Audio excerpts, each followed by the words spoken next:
शङ्करं शङ्कराचार्यं केशवं बादरायणं सूत्रभाष्यकृतौ वन्दे भगवन्तौ पुनः पुनः श्रीमच्छङ्करभगवत्पूज्यपाद सद्गुरुभ्यो नमः। वन्दे तं सच्चिदानन्दं यतिवर्यं महामतिं वेदान्तसारज्ञं सद्गुरुं प्रणतोऽस्म्यहं सदाहं सम्प्रदायज्ञं संयमीन्द्रं सदाश्रियं सद्गुरुं सच्चिदानन्दं सदाचारं समाश्रये। श्री श्री सच्चिदानन्देन्द्र सरस्वती महासद्गुरुभ्यो नमः। अधीः भगवो ब्रह्म आकाशो वै नाम अधना ओम आकाशो वै नाम नामरूपयोर्निर्वहिता ते यदंतर तद्ब्रह्म तदमृतं स आत्मा प्रजापते सभां वेश्म प्रपद्ये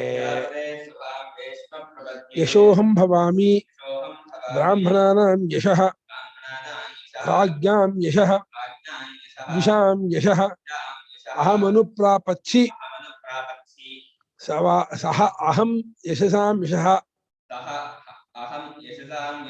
श्येतमदत्कमदत्कग्श्येतं लिन्दु माभिगां आकाशो वै नाम नामयोर्निर्वहिता ब्रह्मा तदमृतं स आत्मा जापते सभां वेश्म प्रपद्ये यशोऽहं भवामि ब्राह्मणानां यशो राज्ञां यशोक्षां यशः अहमनुप्रापत्सि सः अहं यशसां यशः श्येतमदत्कमदत्कग्श्येतं लिन्दुमापिकाम् आकाशः वै नाम नामरूपयोः निर्वहिता ते अंतरा ब्रह्म अमृतं सः अಲ್ಲ ಯಸು ಅಂತರ ಅಲ್ಲ ಯದಂತರ ಒಂದು ಪದ ಇದರಂತರ ಬ್ರಹ್ಮ ಯಾಕೆ ಉರ್ದು ಉರ್ದು ಹೊರಡ ನಿಧಾನ ಹೇಳೋ ತತ್ ಬ್ರಹ್ಮ ತತ್ ಅಮೃತಂ ಸಹ ಆತ್ಮ ಪ್ರಜಾಪತೇಃ ವಾಂ ವೇಶ್ಮ ಪ್ರಪದ್ಯೆ ಯಶಃ ಅಹಂ ಭವಾಮಿ ಬ್ರಾಹ್ಮಣಃ ಯಶಃ ರಾಜ್ಞಾ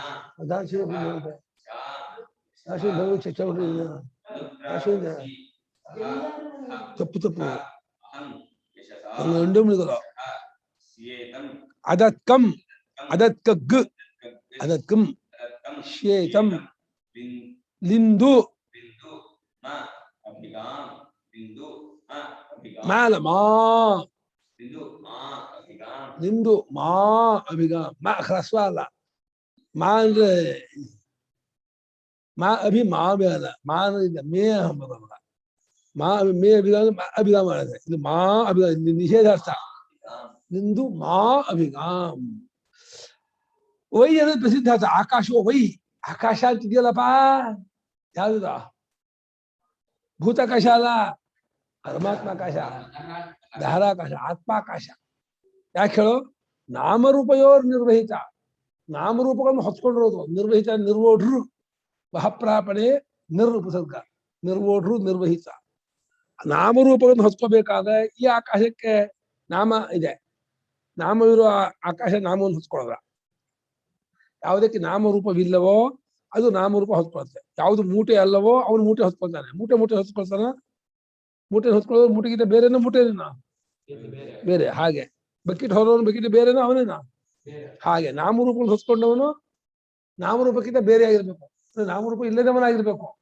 ನಾಮರೂಪ ಇಲ್ಲದವನು ಅವನೊಬ್ಬನೇ ಯಾರೋ ಪರಮ ಅವನನ್ನೇ ಇದು ಆಕಾಶ ಆಕಾಶ ಅಂತ ಕರಿತಾ ಇದೆ ಯಾಕೆ ಪರಮಾತ್ಮ ಆಕಾಶ ಅಂತ ಕರಿತಾ ಇದೆ ಆಸಮಂತಾತ್ ಕಾಶತೆ ಒಂದು ಎಲ್ಲಾ ಕಡೆಯಲ್ಲೂ ಅವನೇ ಇರುವ ಅರಿವು ಪ್ರೋತ್ಸಾಹ ಒಂದನ್ನು ಎರಡನೇದು ಆಕಾಶದಂತೆ ಸೂಕ್ಷ್ಮನು ವ್ಯಾಪಕನು ನಿರವಯವನು ಇಂದ್ರಿಯ ಅಗ್ರಾಹ್ಯನು ಮತ್ತೆ ಅಸಂಗನು ಆಕಾಶ ಹೇಗೆ ಯಾವುದು ಕೊಂಡ್ಕೊಂಡಿಲ್ವೋ ಈ ಪರಮಾತ್ಮ ಯಾವುದು ಕೊಂಡ್ಕೊಂಡಿಲ್ಲ ಆಕಾಶ ಹೇಗೆ ಕಣ್ಣಿಗೆ ಕಾಣುವೋ ಅವನು ಕಣ್ಣು ಕಾಣುವ ಆಕಾಶಕ್ಕೆ ಸೂಕ್ಷ್ಮವಾಗಿದೆಯೋ ಅತ್ಯಂತ ಅದು ಕಾಣಬಹುದು ಮತ್ತು ವ್ಯಾಪಕ ಹಾಗೆ ಅನೇಕ ಅಂಶದಲ್ಲಿ ಆಕಾಶಕ್ಕೆ ಹೋಲಿಕೆ ಇದೆ ಒಂದಪ್ಪ ಏನಪ್ಪಾ ಅಂದ್ರೆ ಆಕಾಶ ಅಚೇತನ ಆಕಾಶ ದೃಶ್ಯ ಈ ಎರಡು ಅಂಶ ಬಿಟ್ರೆ ಮಟ್ಟಿಗೆ ಬ್ರಹ್ಮಕ್ಕೆ ಸಮ ಹತ್ರ ಅದು ಹಾಗಾಗಿ ನಾಮರೂಪಗಳನ್ನು ಹೊತ್ಕೊಂಡಿರುವಂತಹ ಆಕಾಶ ಅಂತಿದೆಯಲ್ಲ ತೇ ನಾಮರೂಪೇ ಆ ನಾಮರೂಪಗಳು ಎರಡು ಯದಂತರ ಯಯೋರಂತರ ಯಾವ ಯಸ್ಯ ಅಂತರ ಯೋರಂತ ಆಗಲ್ಲ, ಯಸ್ಯ ಅಂತರ, ಯಸ್ಯ ಬ್ರಹ್ಮಣ ಅಂತರ ಅಂತ ಇದೆ. ಯಾವ ಬ್ರಹ್ಮದ ಒಳಗೆ ಇರ್ತಕ್ಕದ್ದಾಗಿದೆಯೋ ಬ್ರಹ್ಮಣ ಅಂತರ ಅಂತ, ತದ್ ಬ್ರಹ್ಮ ಅದು ನಾಮರೂಪವನ್ನೆಲ್ಲ ಒಳಗಿಟ್ಕೊಂಡಿರುವಂತಕ್ಕಂತಹ ಒಂದು ತತ್ವ ಇದೆಯಲ್ಲ, ಆ ತತ್ವಕ್ಕೆ ಹೆಸರು ಬ್ರಹ್ಮ ಅಂತ. ಯಾಕೆ ಬ್ರಹ್ಮ? ದೇಶ ಕಾಲ ವಸ್ತು ಅವಸ್ಥೆಯಿಂದ ತುಂಡಾಗಲ್ಲ ಅದು. ಇಂಥದ್ದು ಆಕಾಶ ದೇಶದಿಂದ ತುಂಡಾಗದೆ ಹೋದ್ರು ಕಾಲದಿಂದ ಹುಟ್ಟಿದೆ, ಅವಸ್ಥೆಯಿಂದ ಬೇರೆ ಆಗುತ್ತೆ, ಹುಟ್ಟೋಗ್ಬಿಡುತ್ತೆ. ಸುಶುಕ್ತಿದ ಈ ಆಕಾಶ ಇಲ್ಲ, ಕನಸಲ್ಲಿ ಈ ಆಕಾಶ ಇಲ್ಲ. ಅದೇ ಈ ಪರಮಾತ್ಮ ಚಿದಾಕಾಶ ಮೂರವಸ್ಥೆಯಲ್ಲೂ, ಮೂರವಸ್ಥೆಯಾಗಿಯೂ, ಮೂರವಸ್ಥೆ ಅತೀತವಾಗಿ ಇರ್ತಕ್ಕಂಥ ಅದು ಅಮೃತ. ಅದು ಅಮೃತ ಅಂದ್ರೆ ನಾಶರಹಿತವಾದದ್ದು. ಅದೇ ನಮ್ಮ ಆತ್ಮ. ಇದು ಧ್ಯಾನಕ್ಕಾಗಿ ಹೇಳಬಂತ ಇದು. ಉಪಾಸಕನಾದವನು ಅಥವಾ ಯೋಗಿ ಆದವನು ಪರಮಾತ್ಮನ ಧ್ಯಾನ ಮಾಡೋದಕ್ಕೋಸ್ಕರ ಈ ಮಂತ್ರವನ್ನು ಹೇಳಿದ್ದಾರೆ. ಯೋಗ ಧ್ಯಾನ ಕ್ರಿಯೆಗೆ ಉಪಾಸಕ ಮುಮುಕ್ಷುವಿಗೆ ವಿನಿಯೋಗ ಮಾಡಿದ್ದಾದ ಮಂತ್ರ ಇದು. ಸ ಆತ್ಮ, ಅವನ ಆತ್ಮ. ಈಗ ಪ್ರಜಾಪತಿಯ ಸಭೆಯನ್ನ, ಪ್ರಜಾಪತಿ ಇಲ್ಲಿ ಹಿರಣ್ಯಗರ್ಭ, ಇದು ಅವನ ಸಭೆಯನ್ನೇ, ಅವನ ಒಂದು ಸ್ಥಾನವನ್ನು ನಾನು ಶರಣ ಹೊಂದಿದ್ದೇನೆ ಅಂತ. ಸಗುಣೋಪಾಸನೆ ವಿಚಾರದಿಂದ ಅವನು ಹೊಂದಿದ್ದೇನೆ. ನಾನು ಬ್ರಾಹ್ಮಣರ ಯಶಸ್ಸನ್ನು ಪಡೆದವನಾಗಬೇಕು, ಕ್ಷತ್ರಿಯರ ಯಶಸ್ಸನ್ನು ಪಡೆದವನಾಗಬೇಕು. ವಿಷಾಂ ಯಶಃ, ವೈಶ್ಯರ ಯಶಸ್ಸು ಕೀರ್ತಿ. ನಮ್ಮ ಯಶಸಾಂ ಯಶಃ, ಯಶೋಹಂ ಭವಾಂ ಅನುಪ್ರಾಪಸಿ. ವಿಷಾಂ ಯಶಃ ಅಂದ್ರೆ ಯಶೋಹಂ ಅನುಪ್ರಾಪಸಿನ ಯಶಸ್ಸನ್ನು ನಾನು ಪಡೆದು ಸಹ ಅಹಂ ಯಶಸಾಂ ಯಶಃ, ಯಶಸ್ಸಿಗೂ ಯಶಸ್ಸು, ಯಶಸ್ಸು ಆತ್ಮ. ಆಗ ಆ ರೀತಿ ಆದವನಾಗಬೇಕು.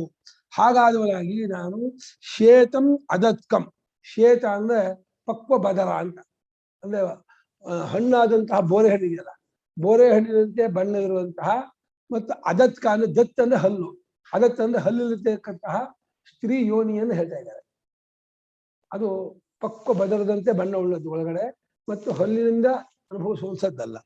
ಮತ್ತು ಶ್ವೇತಂ ಅದತ್ಕಂ, ಅದತ್ಕಗ್ಗ ಶ್ವೇತದಿಂದ ಹೇಳಿದ್ರೆ ಇದು ಇದಕ್ಕಾಗಿ, ಆಧಾರಕ್ಕಾಗಿ ಆ ಪಕ್ವ ಬದರಂತೆ ಇರುವ ಹಲ್ಲಿರತಕ್ಕಂಥದ್ದಾಗಿರುವ ಆ ಲಿಂದು ಅಂದ್ರೆ ಜಾರುವಂತಹ ಆ ಸ್ಥಾನವನ್ನ ನಾನು ಹೊಂದದೇ ಇರುವಂತಾಗಲಿ.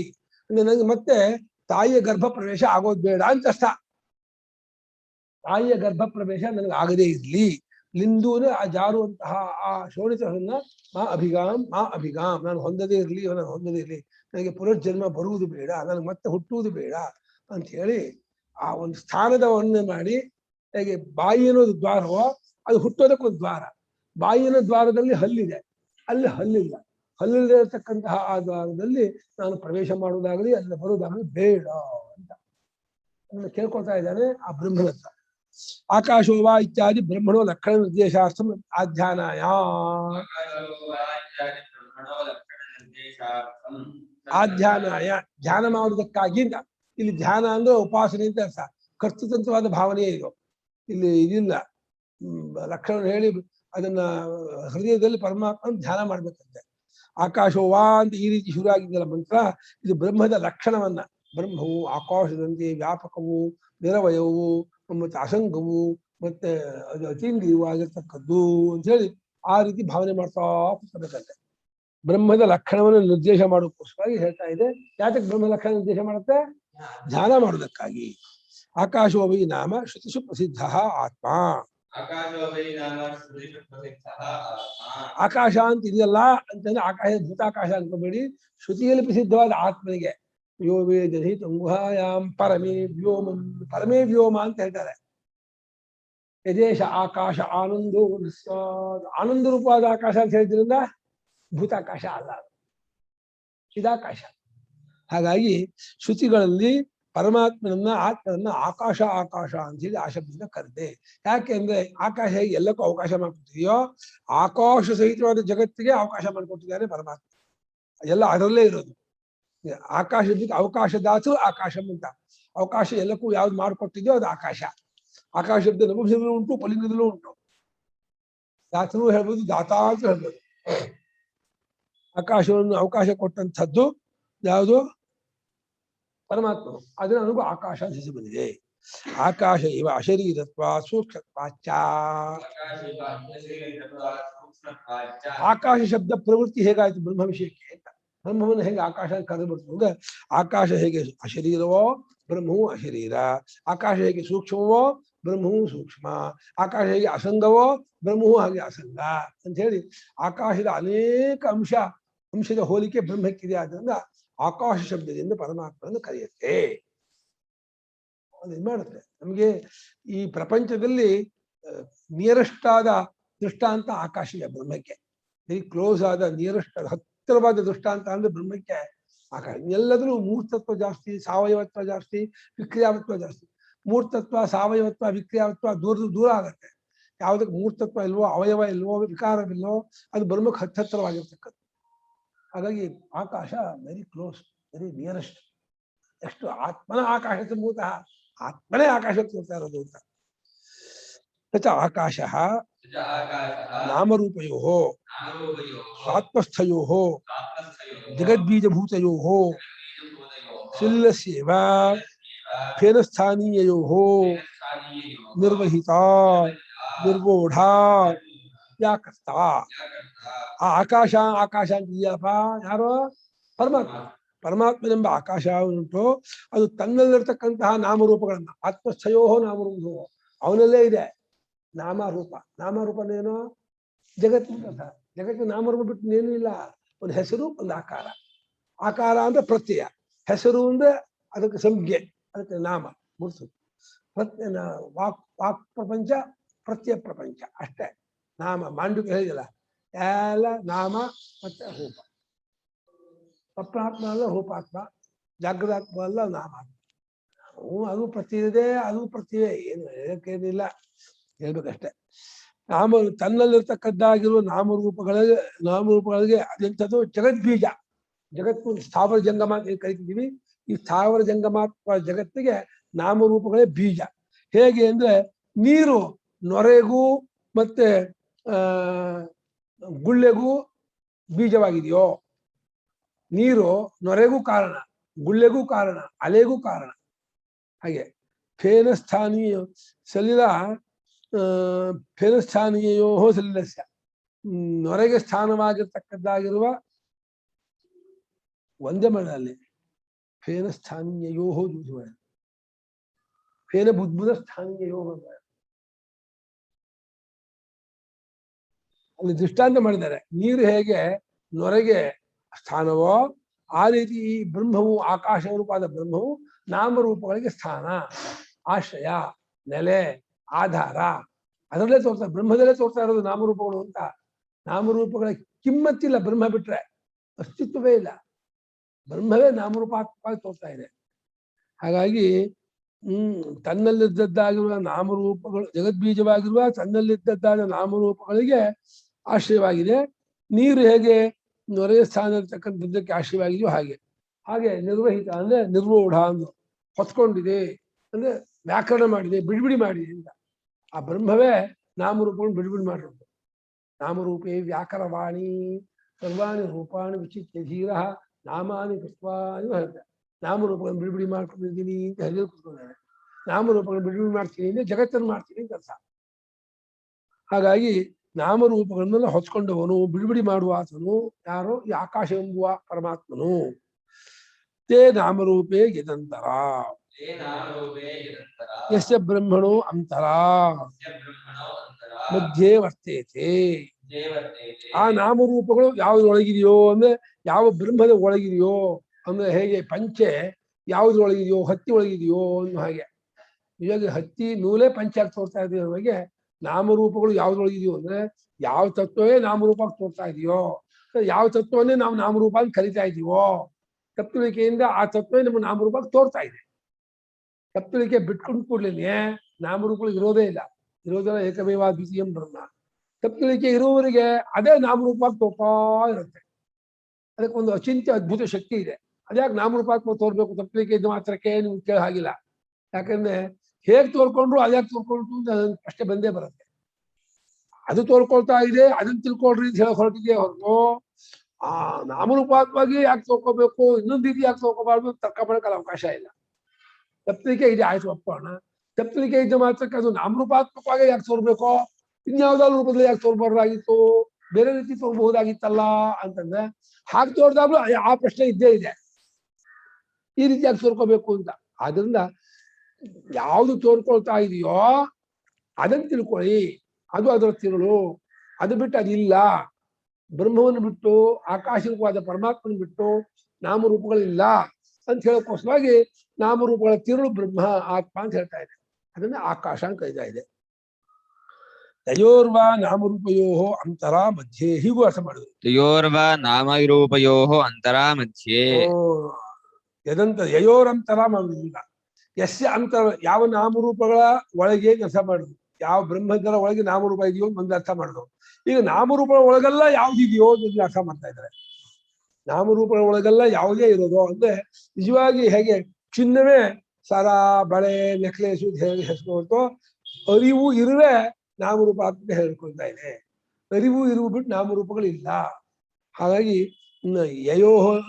ತಯೋಹ ಅಂದ್ರೆ ಆ ನಾಮರೂಪಗಳ ಒಳಗೆಲ್ಲ ನಾಮರೂಪಗಳು ಎರಡೂ ಕೂಡ ಯಾವುದು ಒಳಗಿದೆಯೋ, ಯಾವ ಬ್ರಹ್ಮದಲ್ಲಿ ಇದೆಯೋ, ಯಾವ ಬ್ರಹ್ಮವೇ ನಾಮರೂಪ ಇದೆಯೋ, ಯಾಕಿಲ್ಲ ನಾಮ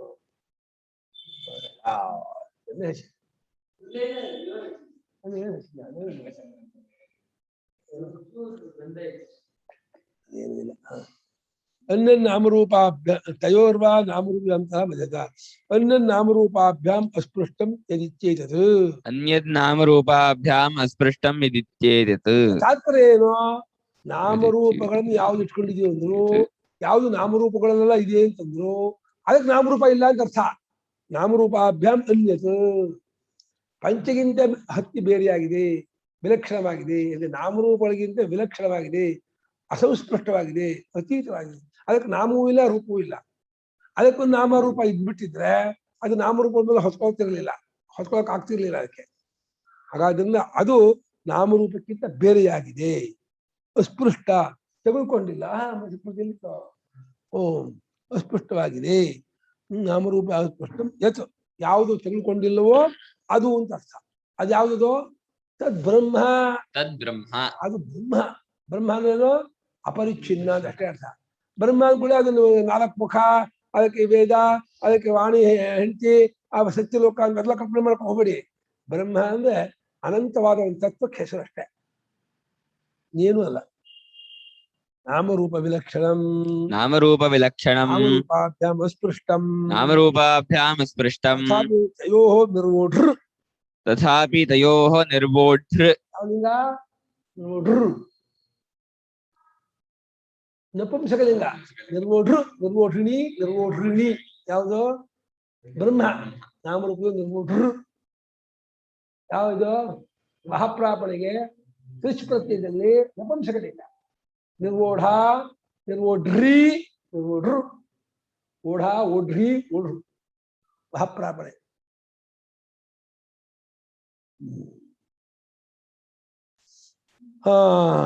ಅದು ನಾಮರೂಪಗಳಿಗಿಂತ ವಿಲಕ್ಷಣವಾಗಿದ್ದು ನಾಮರೂಪಗಳಿಂದ ತೆಗೆದುಕೊಳ್ಳದೆ ಇರತಕ್ಕದ್ದಾಗಿರುವಂತಹದ್ದು. ಆದ್ರೂ ಕೂಡ ಅದೇ ನಾಮರೂಪಗಳನ್ನು ಹೊತ್ಕೊಂಡಿದೆ. ನಾಮರೂಪಗಳನ್ನು ಯಾರಾದ್ರೂ ಹೊತ್ಕೊಂಡಿದ್ದಾರೆ ನೀವು ಅನ್ನೋದಾದ್ರೆ ಅದು ಬ್ರಹ್ಮವೇ. ಬ್ರಹ್ಮ ನಾಮರೂಪಗಳು ಹೊತ್ಕೊಂಡಿದ್ಯೋ ಬ್ರಹ್ಮ ಕಡೆಯಿಂದ ಕೇಳಿದ್ರೆ ಬ್ರಹ್ಮ ಇದ್ದಾಗಿದೆ, ಅದೇನೂ ಆಗಿಲ್ಲ, ಅದು ಯಾವ ವಿಶೇಷವನ್ನು ಹೊಂದಿಲ್ಲ. ಅದು ತಪ್ಪು ತಿಳುವಳಿಕೆಯಿಂದ ಅದರಲ್ಲಿ ಆರೋಪಿತವಾಗಿದೆ. ಹಾವನ್ನು ಹೊತ್ಕೊಂಡಿರೋದು ಯಾರೋ? ಹಗ್ಗ. ನಿಜವಾಗಿ ಹಾವನ್ನು ಹೊತ್ಕೊಂಡಿದ್ಯೋ ಹಗ್ಗ ಅಂದ್ರೆ ಇಲ್ಲಿ ಹಾವಿದ್ದೇ ಇರಲ್ಲ. ಇಲ್ಲಿ ಅದು ಹಾವನಿಂದ ಹಗ್ಗ ಹೊತ್ಕೊಳ್ತಾರೆ. ಅದು ಹಾವಿದ್ರೆ, ಹಾವು ತೋರ್ತಾ ಇದ್ರೆ ತೋರುವ ಹಾವನ್ನು ಹೊತ್ಕೊಂಡಿರೋದು ಹಗ್ಗ ಅಂತ ಹೇಳ್ಬೇಕು.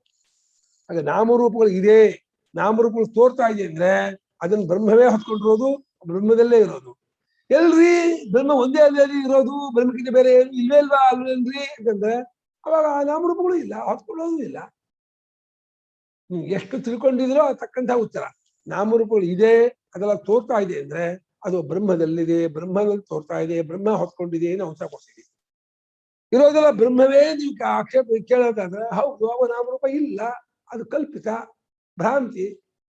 ಹಾಗೆ ನಾಮರೂಪಗಳಿಗಿಂತ ವಿಲಕ್ಷಣವಾಗಿದ್ದು ಅದು ಅಂಟುಕೊಳ್ಳದೆ, ನಾಮರೂಪಗಳಿಂದ ಮುಟ್ಟುಕೊಳ್ಳದೇನೆಯೇ ನಾಮರೂಪಗಳನ್ನು ಹೊತ್ಕೊಳ್ಳದೆ. ಅವಾಗ ಹೊತ್ಕೊಳಕ್ಕಾಗೋದು, ತೆಗೆದುಕೊಂಡ್ಬಿಟ್ಟಿದ್ರೆ ಹೊತ್ಕೊಳಕ್ಕಾಗಲ್ಲ. ಮೂಟೆಯನ್ನು ಹೊತ್ಕೊಂಡವನು ಅವನೂ ಕೂಡ ಸಾವಯವ ಆಗ್ಬಿಡ್ತಾನೆ. ಹಾಗೆ ನಾಮರೂಪಗಳನ್ನು ಹೊತ್ಕೊಂಡವನು ನಾಮರೂಪ ಉಳ್ಳವನಲ್ಲ, ಸಾವಯವ ಅಲ್ಲ, ವಿಲಕ್ಷಣ. ಏವಂ ಲಕ್ಷಣಂ ಬ್ರಹ್ಮ ಇತ್ಯರ್ಥಃ. ಏವಂ ಲಕ್ಷಣಂ ಬ್ರಹ್ಮ ಇತ್ಯರ್ಥಃ. ಏವಂ ಲಕ್ಷಣಂ ಯಸ್ಯ. ಈ ರೀತಿ ಲಕ್ಷಣ ಅಂದ್ರೆ ಡೆಫಿನೇಷನ್ ಬ್ರಹ್ಮ. ಈ ರೀತಿ ಭಾವನೆ ಮಾಡಿ ಅಂತ ಇದ್ರೆ ಬ್ರಹ್ಮ ಅನ್ನೋದು ಆಕಾಶ ಅಂತ ಹೆಸರು, ಅದು ನಾಮರೂಪವನ್ನು ಹೊತ್ಕೊಂಡಿರುವಂಥದ್ದು, ನಾಮರೂಪಗಳೆಲ್ಲ ಒಳಗಿರ್ತಕ್ಕದ್ದು, ನಾಮರೂಪಗಳು ಯಾವುದಲ್ಲಿರ್ತಕ್ಕದ್ದಾಗಿದೆಯೋ, ಯಾವುದಕ್ಕೆ ನಾಮರೂಪಗಳ ಸಂಬಂಧವಿಲ್ಲವೋ, ಯಾವ್ದು ನಾಮರೂಪವಾಗಿದೆಯೋ ಅದು ಬ್ರಹ್ಮ, ಅದೇ ಆತ್ಮ, ಅದು ಅಮೃತ ಅಂತ. ಇದಮೇವ ಮೈತ್ರೇಯಿ ಬ್ರಾಹ್ಮಣೇನ ಉಕ್ತಂ ಚಿನ್ಮಾತ್ರಾನುಗಮಾತ್ ಸರ್ವತ್ರ ಚಿತ್ಸ್ವರೂಪತೀವೇತಿ ಗಮ್ಯತೆ ಏಕವಾಕ್ಯತ. ಇದಮೇವ ಮೈತ್ರೇಯಿ ಬ್ರಾಹ್ಮಣೇನ ಉಕ್ತಂ ಚಿನ್ಮಾತ್ರಾನುಗಮಾತ್ ಸರ್ವತ್ರ ಚಿತ್ಸ್ವರೂಪತೈವೇತಿ ಗಮ್ಯತೆ ಏಕವಾಕ್ಯತ. ಚಿತ್ಸ್ವರೂಪತೈವೇತಿ ಹಾಗೆ ಪರಿಚ್ಛೇದ ಚಿತ್ಸ್ವರೂಪ ಏವ ಚಿತ್ಸ್ವರೂಪತಾ ಏವ ಏವ ಏವ ಇತಿ. ಯಾವ ಸಂಧೆ ವೃತ್ತಿ ಯಾವ್ದೋ ಏವ ಇತಿ. ವೃದ್ಧಿ ಆಗಿದೆ. ಚಿತ್ಸ್ವರೂಪತಾ ಏವ ಅದು ವೃದ್ಧಿ. ಮುಂದಿಂದ ಏವ ಇತಿ ಅದು ವೃದ್ಧಿನ ಗುಣ. ಒಂದು ವೃದ್ಧಿ ಒಂದು ಗುಣ. ಯಾವ ಬಳಸ್ತೀಯ ವೃದ್ಧಿನ ನೀನು? ಬರ್ಸಲ್ವಾ? ದಂಡ ಹೋಗು, ವೃದ್ಧಿ ಬರದೇ ಇದ್ಮೇಲೆ ಅಂತಾರ. ಇದಮೇವ, ಇನ್ನು ಈ ತತ್ವವನ್ನೇ, ಈ ವಿಚಾರವನ್ನೇ ಮೈತ್ರೇಯಿ ಬ್ರಾಹ್ಮಣದಿಂದ ಶ್ರುತಿ ಹೇಳಿದೆ. ಅಲ್ಲಿ ಮೈತ್ರೇಯಿ ಯಾಜ್ಞವಲ್ಕ್ಯ ಹೇಳಿದ್ದಾರೆ ಅನ್ನೋದನ್ನು ಭಾಷೆ ಏನ್ ಮಾಡ್ತಾರೆ, ಮೈತ್ರೇಯಿ ಯಾಜ್ಞವಲ್ಕ್ಯ ನೆಪವಾಗಿ ಇಟ್ಕೊಂಡು ಶ್ರುತಿ ನಮ್ಗೆ ಇದನ್ನು ತಿಳಿಸ್ಕೊಟ್ಟಿದೆ ಅಂತ ಇದ್ದಾರೆ. ಮೈತ್ರೇಯಿ ಕೇಳಿದಂತೆಯೂ ಯಾಜ್ಞವಲ್ಕ್ಯರು ಹೇಳಿದಂತೆಯೂ ಶ್ರುತಿಯೇ ಕಲ್ಪಿಸಿ ನಮಗೆ ಈ ತತ್ವವನ್ನು ತಿಳಿಸ್ಕೊಟ್ಟಿದೆ. ಮೈತ್ರೇಯಿ ಬ್ರಾಹ್ಮಣದಿಂದ ಈ ತತ್ವವನ್ನೇ ಹೇಳಿದೆ. ಹೇಗೆ ಹೇಳಿದೆ ಅಲ್ಲೇ? ಎಲ್ಲಾ ಚಿತ್ತೆ ಅನುಗತವಾಗಿದೆ, ಚಿತ್ತಲ್ಲೇ ತೋರ್ತಾ ಇದೆ, ಚಿನ್ಮಾತ್ರವಾಗಿದೆ, ಚಿತ್ತಲ್ಲೇ ಲಯವಾಗುತ್ತೆ. ಹಾಗೆ ಚಿತ್ತಿಗಿಂತ ಬೇರೆ ಅಲ್ಲ. ಅದು ಎಲ್ಲ ದುಂದುಭಿ ದೃಷ್ಟಾಂತ, ಶಂಖ ದೃಷ್ಟಾಂತ, ವೀಣಾ ದೃಷ್ಟಾಂತದಿಂದ ಆ ಶಬ್ದಕ್ಕಿಂತ ಬೇರೆಯಾಗಿ ಬೇರೆ ಶಬ್ದಗಳಿಲ್ಲವೋ ಹಾಗೆ ಅರಿವಿಗಿಂತ ಬೇರೆಯಾಗಿ ಏನೇನು ತೋರಲ್ಲ. ಎಲ್ಲ ಅರಿವಿನಲ್ಲೇ ತೋರ್ತಾ ಇದೆ, ಅರಿವೇ ಆಗಿದೆ, ಅರಿವಲ್ಲೇ ಅಡಗತ್ತೆ, ಅರಿವೇ ಆ ರೀತಿ ಅನಿಸ್ಕೊಂಡಿದೆ. ಈ ಪಂಚಭೂತ ಅನಿಸ್ಕೊಂಡಿದೆ. ಪಂಚಭೂತಗಳಾಗಲಿ ನಾಮರೂಪಗಳಾಗಲಿ ಯಾವುದು ಅರಿವಿಗಿಂತ ಬೇರೆ ಆಗಿಲ್ಲ ಎಂಬುದನ್ನ ವಿಸ್ತಾರವಾಗಿ ಮೈತ್ರೇಯಿ ಬ್ರಾಹ್ಮಣದಲ್ಲಿ ತಿಳಿಸಿದೆ. ಅದನ್ನು ಭಾಷ್ಯಕಾರರು ಜ್ಞಾಪಕ ಮಾಡ್ತಿದ್ದಾರೆ. ಇದನ್ನೇ ಅಲ್ಲೇನಪ್ಪ ಮೈತ್ರೇಯಿ ಬ್ರಾಹ್ಮಣದಿಂದ ಹೇಳಿದ್ದು ಏನು ಅಂತ? ಎಲ್ಲಾ ಕಡೆಯೂ ಚಿನ್ಮಾತ್ರ ಅನುಗಮ, ಎಲ್ಲಾ ಚೈತನ್ಯ ಮಾತ್ರವು ಅನುಗಮ ಅಂದ್ರೆ ಹಾಸು ಹಕ್ಕಾಗಿದೆ, ಸೇರ್ಕೊಂಡಿದೆ. ಹೌದಾ? ಚಾಪೆ ಚೈತನ್ಯ ಇದೆಯಾ? ಇಲ್ಲ ಅಂದ್ರೆ ಚಾಪೆಯಲ್ಲಿ ಚೈತನ್ಯ ಹೆಂಗಿದೆ ಗೊತ್ತಾಗ್ತಿದ್ಯಾ?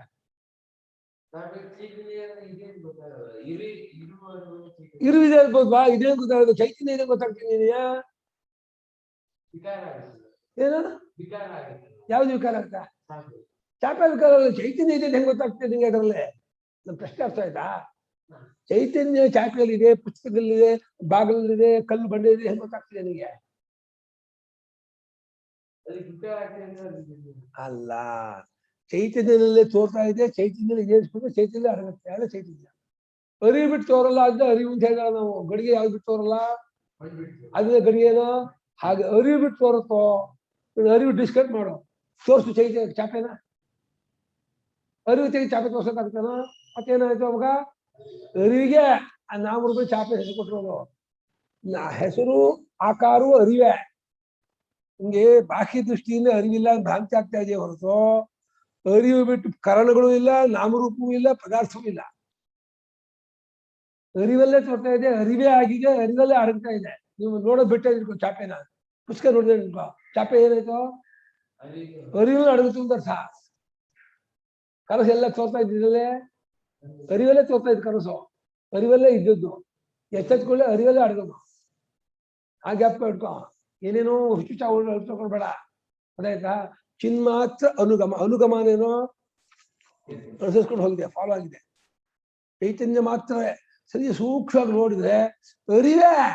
ಬೀರು, ಕಿಟಕಿ, ಗೋಡೆ, ಪುಸ್ತಕ, ಜನ, ಮರ, ಬೆಟ್ಟ, ಗುಡ್ಡ, ಪರ್ವತ, ಪಂಚಭೂತ ಎಲ್ಲ ಅರಿವೇ. ಅರಿವೇ ಆಗಿದೆ, ಅರಿವಲ್ಲೇ ತೋರ್ತಾ ಇದೆ, ಅರಿವಲ್ಲೇ ಇದೆ. ಸರ್ವತ್ರ ಚಿನ್ಮಾತ್ರ ಅನುಗಮಾತಂದ್ರು. ಎಲ್ಲಾ ಕಡೆಯೂ ಚೈತನ್ಯ ಮಾತ್ರವೇ ಹಾಸು ಹಕ್ಕಾಗಿರುವುದರಿಂದಲೂ ಸರ್ವವು ಚಿತ್ಸ್ವರೂಪತಃ ಏವ, ಎಲ್ಲವೂ ಚಿತ್ಸ್ವರೂಪವೇ ಆಗಿದೆ ಅಂತ ಹೇಳಿ ಗೊತ್ತಾಗತ್ತೆ ಅಂತ ಹೇಳಿ ಇದರೊಡನೆ ಅದಕ್ಕೆ ಏಕವಾಕ್ಯತೆ. ಯಾವುದರೊಡನೆ? ಇಲ್ಲಿರುವ ಈ ಛಾಂದೋಗ್ಯವಿರುವ ಇದರೊಡನೆ ಅದಕ್ಕೆ ಏಕವಾಕ್ಯತೆ, ಅದರೊಡನೆ ಇದಕ್ಕೆ ಏಕವಾಕ್ಯತೆ. ಹೇಗಲ್ಲ ಮಾಡಿ, ಎರಡು ಶ್ರುತಿಯೇ, ಎರಡು ಒಂದೇ ಅರ್ಥ ಹೇಳ್ತಾ ಇದೆ ಅಂತ ಇದ್ದಾರೆ.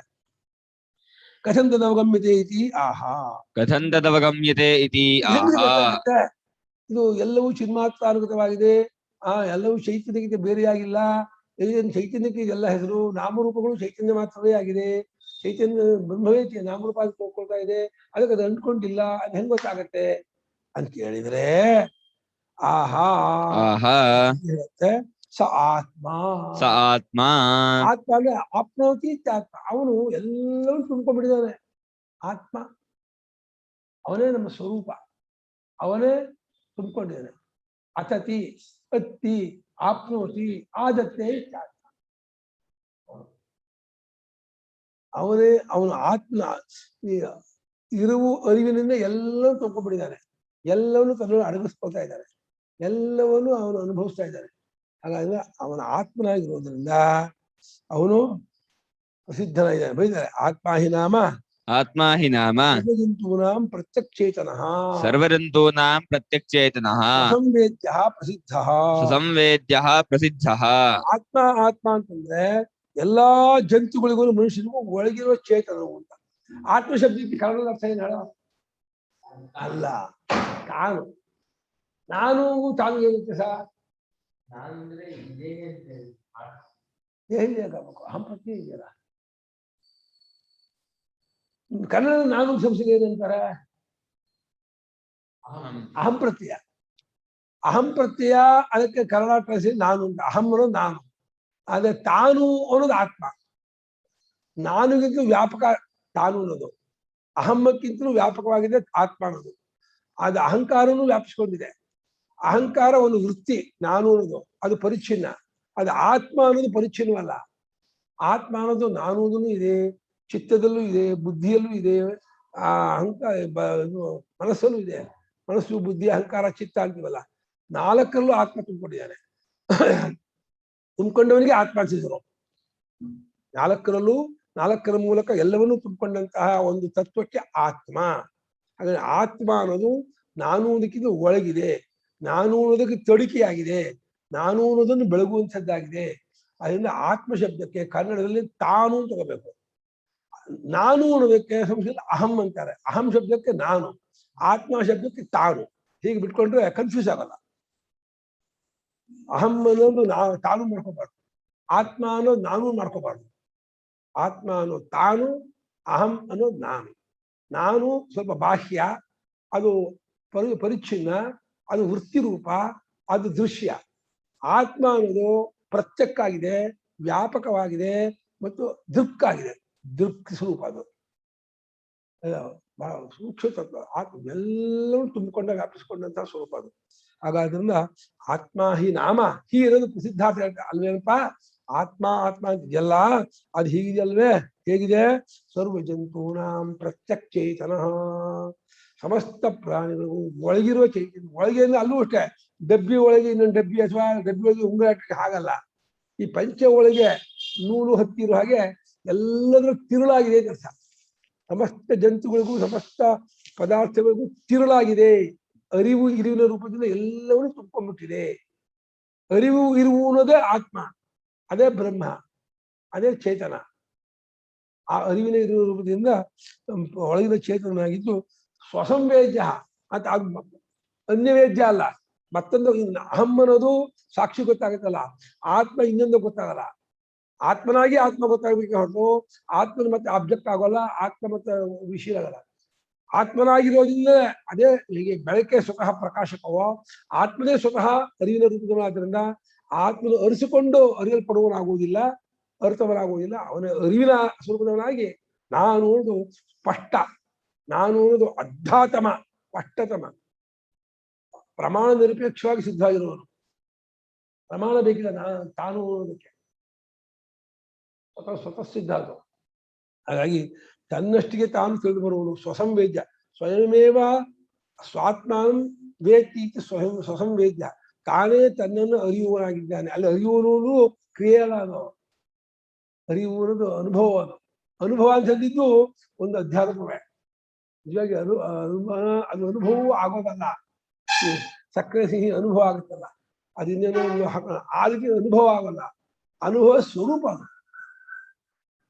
ಹಾಗೆ ತನ್ನಷ್ಟಿಗೆ ತಾನೇ ಗೊತ್ತಾಗುವವನು, ತಿಳಿದುಬರುವನು, ಸ್ಪಷ್ಟವಾಗಿರುವವನು ಅನ್ನೋದು ಇದು ವೇದಾಂತದಲ್ಲಿ ಪ್ರಸಿದ್ಧವಾಗಿದೆ, ಜ್ಞಾನಿಗಳಲ್ಲಿ ಪ್ರಸಿದ್ಧವಾಗಿದೆ. ಪ್ರಸಿದ್ಧ ಆಗಿ ಲೋಕದ ಜನರು ಪ್ರಸಿದ್ಧವಾಗಿಲ್ಲ. ಈ ಪ್ರಸಿದ್ಧ ಆದ ಪದ ಎಲ್ಲಿ ಲೋಕದವರಿಗೆ ಎಲ್ಲಿ ಪ್ರಸಿದ್ಧವಾಗಿದೆ, ಜನರು ಎಲ್ಲಿ ತಿಳ್ಕೊಂಡಿದ್ದಾರೆ ಅಂತ ಕೇಳಬೇಡಿ. ವೇದಾಂತದಲ್ಲೂ ಜ್ಞಾನಿಗಳಲ್ಲೂ ಇದು ಪ್ರಸಿದ್ಧವಾಗಿದೆ ಅಂತ ಅವರಿಗೆ ಸ್ಪಷ್ಟವಾದ ಹೌದು, ತನ್ನಷ್ಟಿಗೆ ತಾನೇ ಇರಬಲ್ಲ, ಗೊತ್ತಾಗಬಲ್ಲ, ತಿಳಿದುಬರುತ್ತಂತಹ ಅನುಭವಿಸುವವನು ಒಳಗಿನ ಚೇತನನು, ಎಲ್ಲದರ ತಿರುಳಾಗಿರ್ತಕ್ಕವನು, ಅವನಿಗೆ ಆತ್ಮ ಆತ್ಮ ಅಂತ ಹೆಸರು. ತೇನೈವ ಸ್ವರೂಪೇಣ ಉನ್ನೀಯ ತೇನೈವ ಸ್ವರೂಪೇಣ ಉನ್ನೀಯ ಶರೀರಃ ಅಶರೀರಃ ವ್ಯೋಮವತ್ ವ್ಯೋಮವತ್ ಸರ್ವಗತಃ ಆತ್ಮ ಸರ್ವಗತಃ ಆತ್ಮ ಬ್ರಹ್ಮ ಇತ್ಯವಗಂತವ್ಯಂ. ಬ್ರಹ್ಮ ಇತ್ಯವಗಂತವ್ಯಂ. ಆ ರೂಪದಿಂದಲೇ, ಚೈತನ್ಯ ರೂಪದಿಂದಲೇ, ವ್ಯಾಪಕವಾದ ಅಸಂಸಾರಿ ರೂಪದಿಂದಲೇ ಅದು ಉನ್ನೀಯನ ಎತ್ಕೊಂಡು ಬಿಡಿಸ್ಕೊಂಡು ಅಂತ. ಯಾವುದರಿಂದ? ಉಪಾಧಿಗಳಿಂದ. ಈ ದೇಹೇಂದ್ರಿಯ ಮನೋಬುದ್ಧಿಗಳನ್ನ ಬೇರ್ಪಡಿಸಿಕೊಂಡು ಇದರಿಂದ ಬಿಡಿಸಿಕೊಂಡು ಉನ್ನೀಯನ ಎತ್ಕೊಂಡು ಅಂತ ಸರ್. ಎತ್ತೋದು, ಬಿಡಿಸ್ಕೊಳ್ಳೋದು, ತೆಗಿಕೊಳ್ಳೋದು ಇದರ ಕ್ರಿಯಾಪದವೇ ಹೊರತು ವಿವೇಕ ಅಷ್ಟೇ. ಇಲ್ಲಿ ಎತ್ತೋದು, ತೆಗೆದುಕೊಳ್ಳೋದು, ಬಿಡಿಸ್ಕೊಳ್ಳೋದು ಅಲ್ಲ ಕ್ರಿಯೆ ಇದೆ ಮಾಡ್ಕೋಬೇಡಿ. ಇದು ಹೊಲದವರೇ ಬಿಡಿಸ್ತೀವಲ್ಲ ಆ ಬಿಟ್ಟು ಕಾಲದ ಹಾಗೆ ಇಲ್ಲಿ ಬಿಡಿಸೋ ಕ್ರಿಯೆ ಏನು ಮಾಡಬೇಕಾಗಿಲ್ಲ. ಇಲ್ಲಿ ಸೇರ್ಕೊಂಡಿದೆ ಅನ್ನೋದು ಅವಿವೇಕ, ಅಜ್ಞಾನದಿಂದ ಸೇರ್ಕೊಂಡಂತೆ ಆಗಿದೆ. ಆ ಅಜ್ಞಾನವನ್ನು ಬಿಟ್ಟುಕೊಳ್ಳುವುದರ ಮೂಲಕ ತನ್ನನ್ನು ತಾನು ಕೇವಲ ರೂಪದಿಂದ ಗುರುತಿಸ್ಕೊಳ್ತಾನಲ್ಲ, ಅದನ್ನೇ ಉನ್ನೀಯ, ಎತ್ಕೊಂಡು ಬೇರ್ಪಡಿಸಿಕೊಂಡು ಬಿಡಿಸಿಕೊಂಡು ಅಂತ ಹೇಳ್ತಾರೆ. ಅವಾಗ ಏನಾಗುತ್ತೆ? ವ್ಯೋಮವದ್ ಅಶರೀರ. ನಾವು ಯಾವಾಗ ಬಿಡಿಸ್ಕೊಂಡ್ಬಿಟ್ಟೆ ಉಪಾಧಿಯಿಂದ, ಆಕಾಶದಂತೆ ಅಶರೀರನಾಗ್ಬಿಡ್ತಾನೆ, ಶರೀರವಿಲ್ಲದವನಾಗಿದ್ದು. ಆವಾಗ ವ್ಯೋಮವತ್ ಸರ್ವಗತಃ, ಎರಡು, ಆಕಾಶದಂತೆ ಅಶರೀರನು, ಆಕಾಶದಂತೆ ಸರ್ವಗತನು, ಸರ್ವಗತನು ಆಗಿ ಇರ್ತಾನೆ, ಅವನೇ ಆತ್ಮ. ಆ ಆತ್ಮನೇ ಬ್ರಹ್ಮ. ಆತ್ಮನ್ ಮತ್ ಬ್ರಹ್ಮ ಅಂತ ಯಾಕಂದ್ರು, ಆತ್ಮನೇ ಜೀವ ತಗೋಬೇಡಿ, ಸಂಸಾರಿ ತಗೋಬೇಡಿ. ಯಾಕೆ? ಜೀವ ಸಂಸಾರಿ ಪರಿಚ್ಛಿನ್ನ, ಬ್ರಹ್ಮ ಅಂದ್ರೆ ಅಪರಿಚ್ಛಿನ್ನ. ತತ್ವಮಸಿ ವಾಕ್ಯಾರ್ಥ ತೋರಿಸ್ತಾ ಇದ್ದಾರೆ.